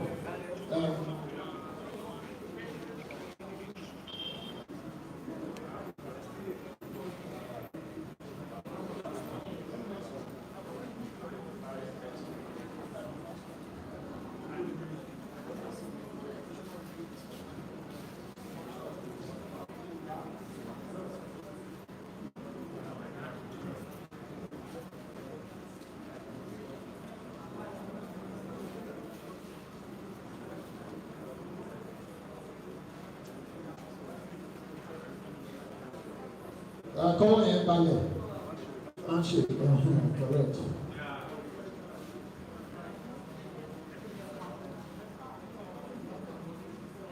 Okay, that's good. Oh yeah, the last one. The last one. Oh yeah, come over, please.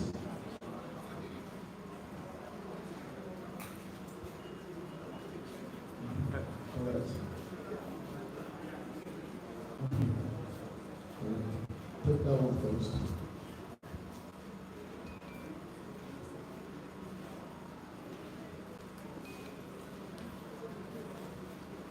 Correct. Handshake. Correct.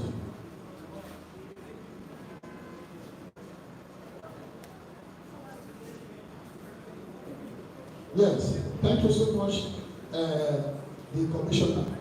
By the grace of God, the United Commissioner. But you will not just stand for you. One day, God will take you to that position. Lágbára náà. So nǹkan ẹ̀kọ́ tẹ̀sí fún mi pé inú aṣọ yìí ẹ̀jọ̀ ẹ̀ báyìí náà ṣe ẹ̀kọ́ so that you know how bad. So then, as holy, they say, please let us have our seat as we round up. Please, let's have our seat. Andrew. So, please, officially, because we are already setting up the board of trustees of police in Lagos State, and we are announcing MOD Lieutenant Colonel Philip Ezedike as one of the board of trustees, and Major Henry, MOD Major Henry Eze Akofu Afugwe, for me. So before I will go back to my seat, the Commissioner for Youth, Lagos State, through his representative, we want to speak with us in just a few words. Thank you. Thank you very much. Build the youth. Build the youth. Build the nation. Thank you very much. Actually, when I was coming, I have to prepare not really a speech, to prepare good message from the Honorable Commissioner. But because of our time, we not need to go through the good message. So I just want to use this opportunity to congratulate the organizers of this program. That the program is very, very timely, taking into cognizance the insecurity that has been developed in our society, and also the high rate of drug addiction among the youth. So the program cannot be asked more than this particular point in time. But in a few ways, because of protocol, let me just go, let me just summarize it briefly, since you are sending to this place. Please, Chairman, sir, please permit me to align with the existing protocol. He said it is a great honor and privilege to be your midst today, and most importantly, to be invited as a part of this commendable event of crime reduction and prevention. My heart is also gladdened with the fact that this summit was initiated by our youth, knowing the security challenge the nation is facing, especially when Lagos is not left behind. We, as a people, all have important role to play in ensuring that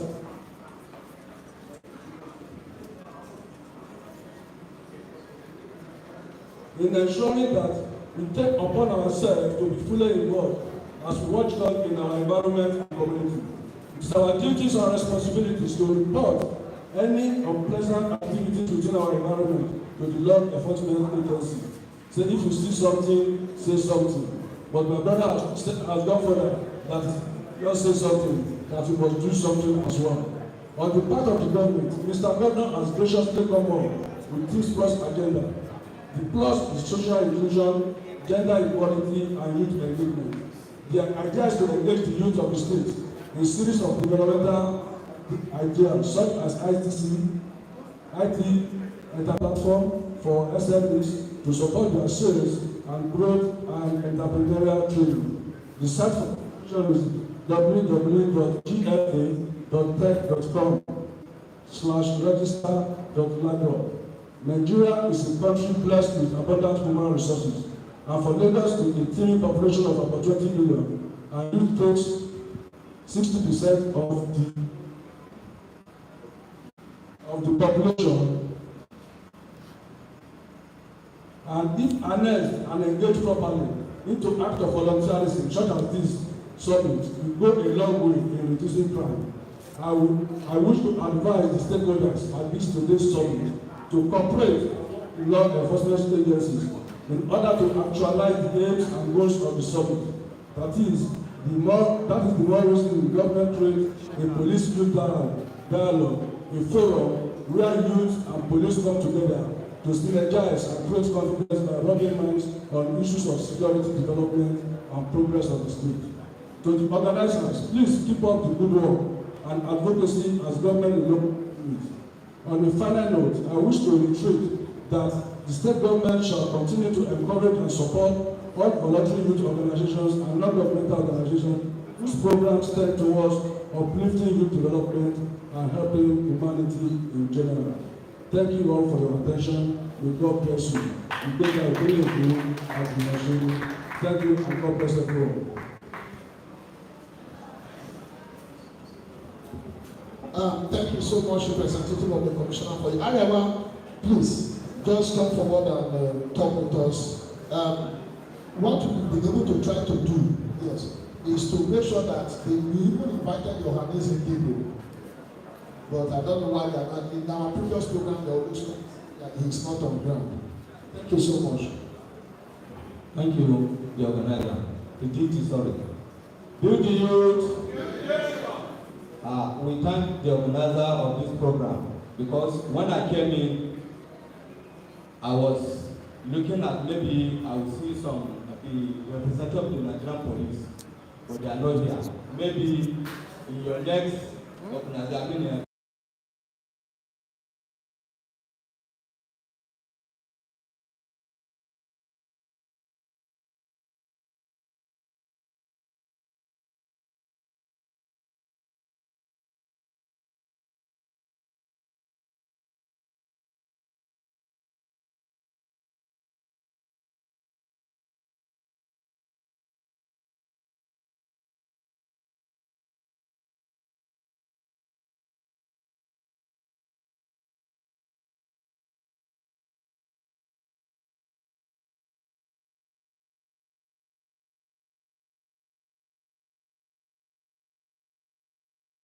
Posting, they will took that person to the Bade or Miangua of that area, and they will ask him, you are from where?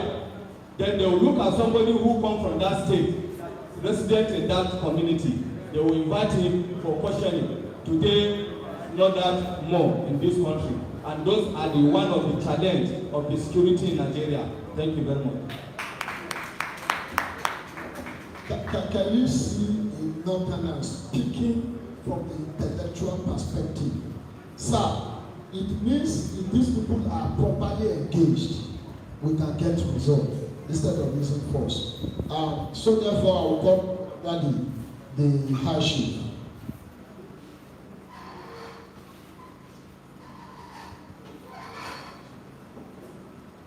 Once again, good afternoon, everyone. I can see a policeman sitting down there.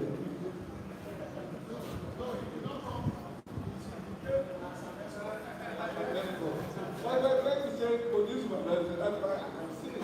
I mean, so pointing out is a policeman, so you have to represent. So you don't need to say you are represented. So what I'm trying to, why I'm out now this time around is just like we are about to finish this program. All what we have been saying ever since, nobody is talking about the welfare of the law enforcement officers. And you want them to perform. How will they perform? Without good packaging for them. We just use all that to be performing for you. But I can see the way they are talking the other time, the job doesn't work that way. It doesn't work that way. I've never seen where a civilian will come out. Our law enforcement officer, there is no welfare for them. Nobody is talking about it. How do you want them to perform with this active condition? No, it won't work that way. So our DG, I'm appealing to you. Maybe it's a thing we can DG. It's a thing we can have a proposal on it, which many people will sign it. I will be part of it. Then we can send it to National Assembly or whatever to advise the government on the needful. When we welfare packaging, the somebody they work under the bad atmosphere, it is wrong. So when you go to Europe, you see their counterpart when you are enjoying their salary, they are not here. It's not done that way. No welfare package for them. So when I was in the 70s, you would see that the police are working three shifts in a day.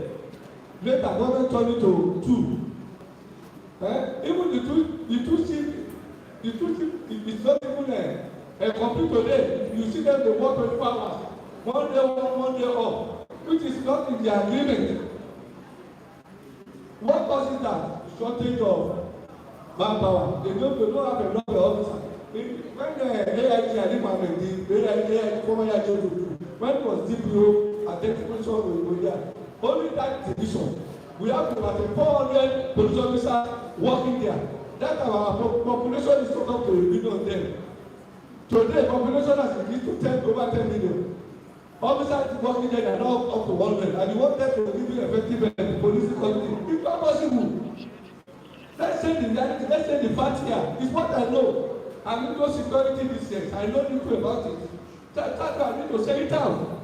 We need to advise the government that they need to recruit more officers to train them. Those police stations, they are not up to 100. Some stations only 30 people are there. So somebody will talk, you don't even go for leave. You will go 2 months, you will come back. Nobody will call you today. They can't go 2 days, they will call you. They don't have time for their family. And you want them to secure you. And nobody is saying anything on it. They suffer, they are suffering. We need to say this. They are suffering. They are human beings like God. We need to do something about that. We can advise government on that. No accommodation. Some of them, they live in the street with what are they supposed to be living with us? They are not supposed to live in the barracks. Nothing of sort. Because the police don't live with people, they live in the barracks. No accommodation.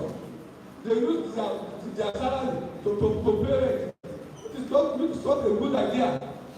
So we need to do something. If this organization want to help them, our law enforcement in general, not only police are talking about, in general, we need to put it in black and white. Signed by many of us. That is the reason why we can fight the battle. Am I saying something? Now let's back to our youth. What the grandpapa that call themselves youth. The youth that can see here, these are the youth that can see here. Not the grandfather that call themselves youth. These are the youth. I mean the guys that this is the step out. Let me walk you up with it. Those are the people that are still here. Not the grandfather call themselves youth. No, they have not been saying anything since. They are the youth. We are taking over their job. We do not allow them to say anything, which is wrong. But I will want them up now. I can think of small ways around there. I think 1 or 2. Please let them come out. It won't be guys alone. When you told me in singing my short now. Come outside there.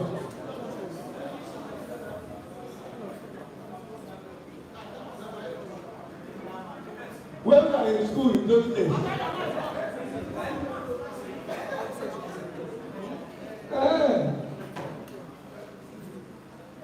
when we are in school in those days, our popular song, you will join me now, one more microphone for them. We need to warm them up. That's our song now. Wherever you go, wherever you be, do not say yes when you need to say no.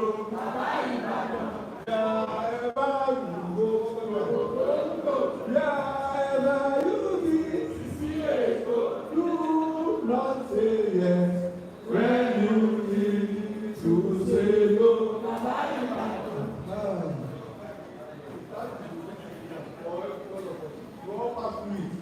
So, I would like to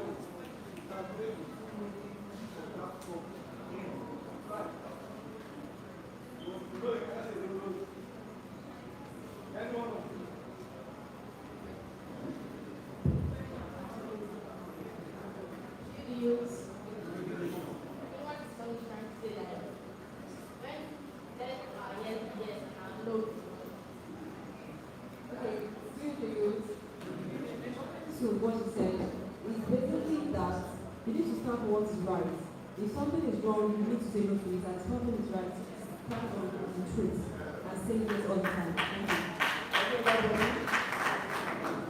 Thank you. Thank you very much. They got it right. That is what the song is all about. Wherever you are, When you need to say no, you say no. If you fail to say no, you know what happens. You say another person. But conversation to talk to God will not take you to be there. You will not be part of it in something. That's the reason why. Not that we not sit down for nothing. No, it's not for nothing's sake. You like to sit into your brain. So when you need to say yes, you say no. You need to say no. You say no. That's the reason why you always say no to crime. Say no to crime. Okay. So thank you very much.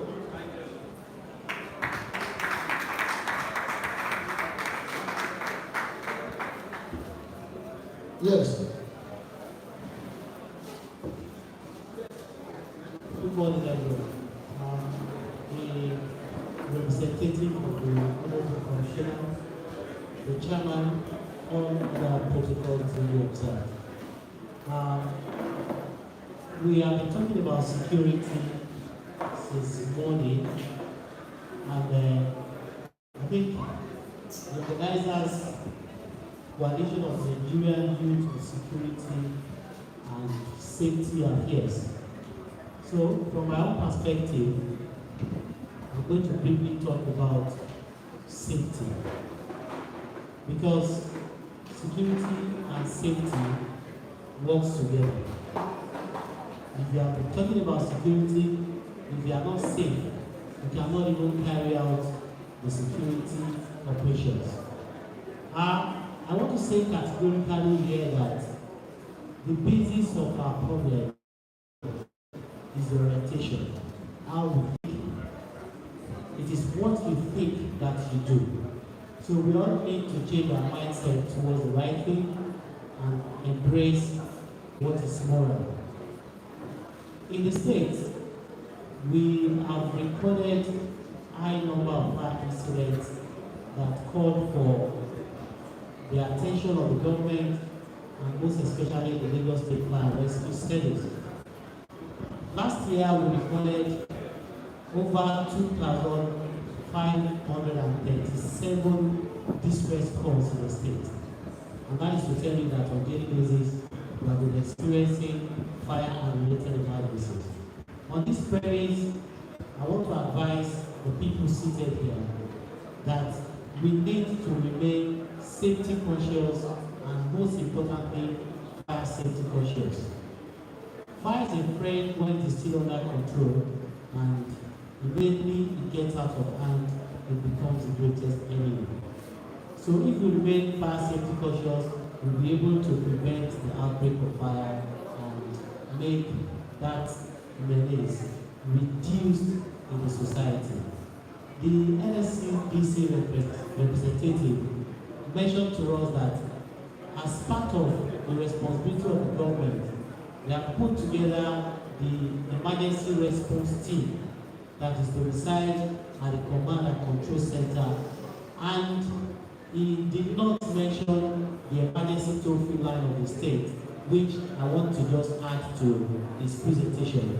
For Lagos State, we have the 767 or 112 as the emergency toll-free lines that you can call in case of any emergency.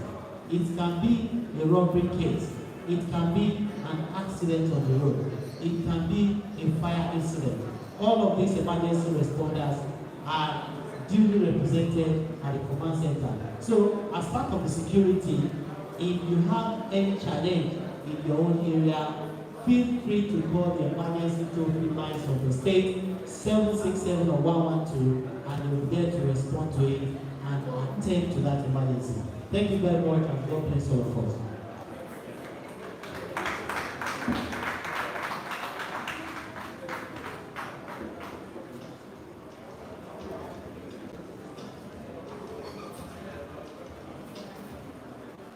Good afternoon, ladies and gentlemen. I will make what I'm going to say very brief. I actually came to represent the Managing Director of Transport Security Systems Limited. This is Dr. Mrs. Sekon, who was one of the awardees. But I just want to make a few comments. One on drugs, because of the discussion I met going on. And the second one on the need for the security agencies to actually work and collaborate with the youth. Now, with respect to drugs, when it is being discussed, when we don't have a family member who is affected, we really don't feel worried. It's just like a story. However, when a member of a family is into drugs and you see him deteriorating, that is when you know that this is a serious scourge. And in fact, if you think of the kind of crimes that are being committed in Nigeria today, the severity is mostly due to drug use and abuse. There are people who cannot kill a chicken. They can't kill a chicken just to use it for food. But they can take a knife and cut somebody's throat. Think about it.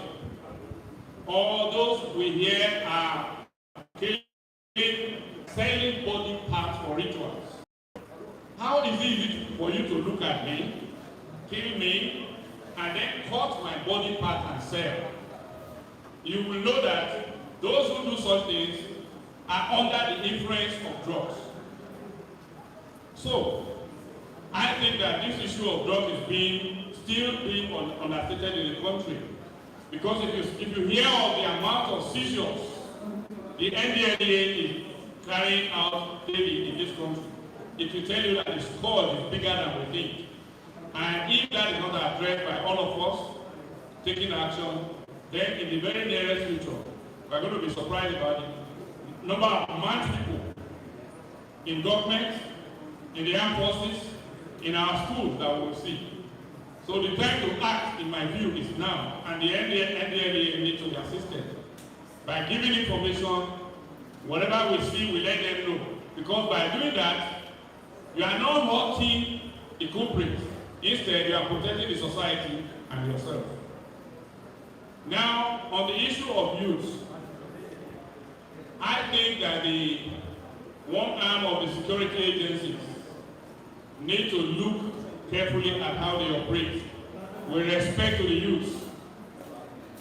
Any of us who drive along the Benin, Onitsha, Lagos, Benin, Shagamu Highway, you will see most of the vehicles that are stopped and are searched almost violently are vehicles in which there are youths.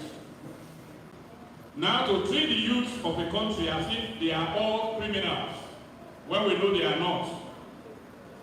Yes, there are few among them who are into all sorts of crimes. But to see every youth, and because of the reason that he is a youth, we just assume that that youth is a criminal.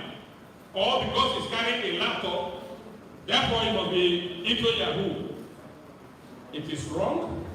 And what that attitude is doing is it is gathering a coalition of youths that will never love the police. So my advice is, the one that you see that is into crime, treat him as one. But then don't assume that because this guy is carrying this kind of funny hair, is obviously a criminal. No, that is their life now. That is their style. So my view is, if the security agencies are going to be efficient, we must make collaboration with the youth the prerequisite. They are more than us. They go where we cannot go. They know these technologies now more than we do. Therefore, the best thing we should do is collaborate with them, find out what their needs are, treat them like equals because they are actually citizens like us. And doing that will make the police more effective, and therefore the youth will be trusting them more and giving them information that will make them more effective. Thank you very much.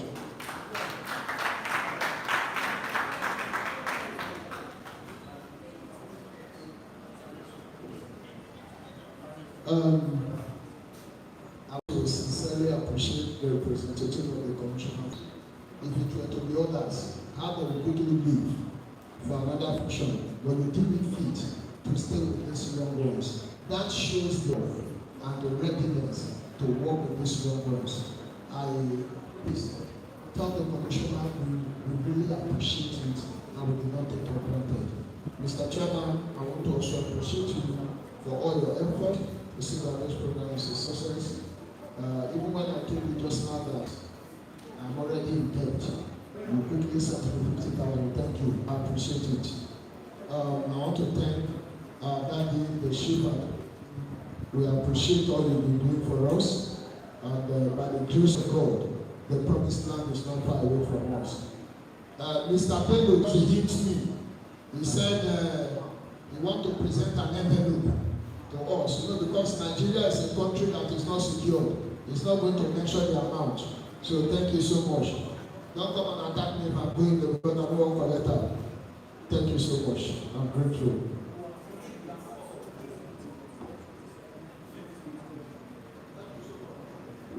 I am grateful. Now me in dash. If you look this morning, I will have you don't look here at all. The committee is staring at me. Oh yeah, the last program, please. Let's check the last program. Who is giving vote of thanks? MOD.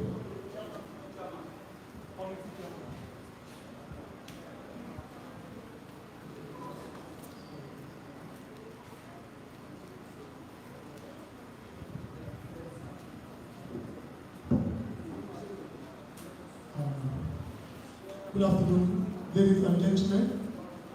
I want to appreciate God who has brought us to see this day, and also to appreciate our fathers, our leaders, our mentors, and also those we look up to as a role model in this cause.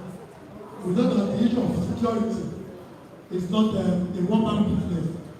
It's something that we all have to put our hands on deck, and that's the why we approach this event so that we're able to educate ourselves and know the next step to take.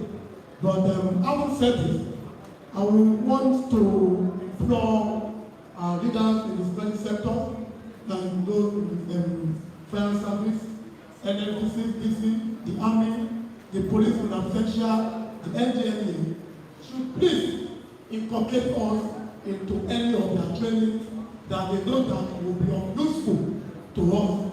Because today, it is we, tomorrow we don't know who the next to take.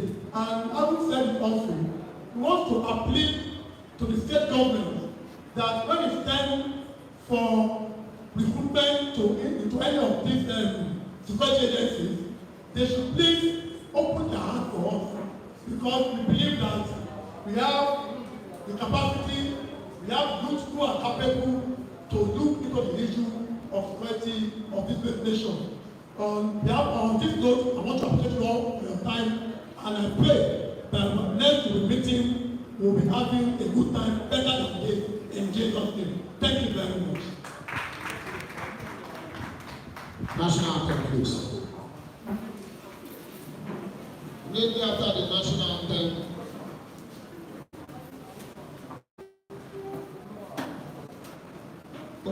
immediately after the national anthem, or let me just do it this way, please.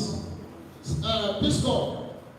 Do you have up to 3 of your certificate? Do you have up to 3?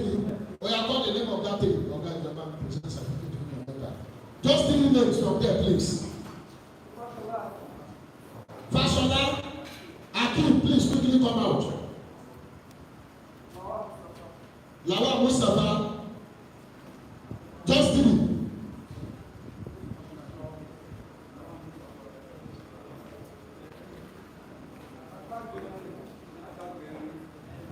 Just 3 persons. I can't be Henry, give it to. Give it certificate to. I see your guy is presenting. Check the certificate now.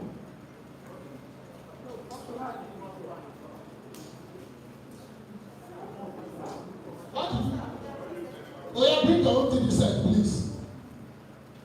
Moses, you allow the organization to do it themselves. Moses, you are arranging your own organization. It's ready. Call their names. Saki Fasholorian do it to them. Lama Mustafa, is the person at alert? Okay. Who is the next person? Chukwu Esther. So yeah, the next person should enter. Keep the next person to show.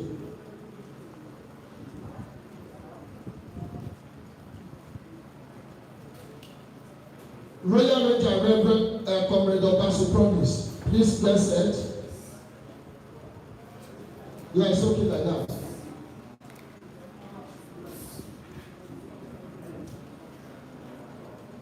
Who is that one? Okay, Reverend Obasu. Pastor Oyekachi. Pastor Oyekachi. Eto, please be fast. If the person is not here, you call another person. Double up now.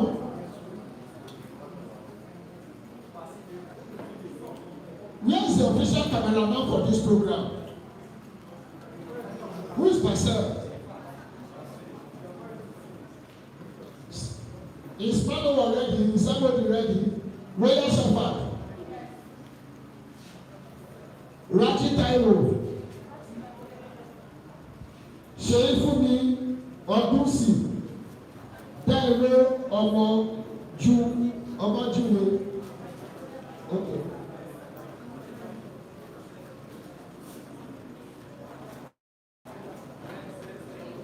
Next certificate, please. I just need 50 person from the organization. Elders are standing. Royal Shepherd, you have not seen anyone. Collect now, be checking now. MOD. Collect it and be checking yourself too now.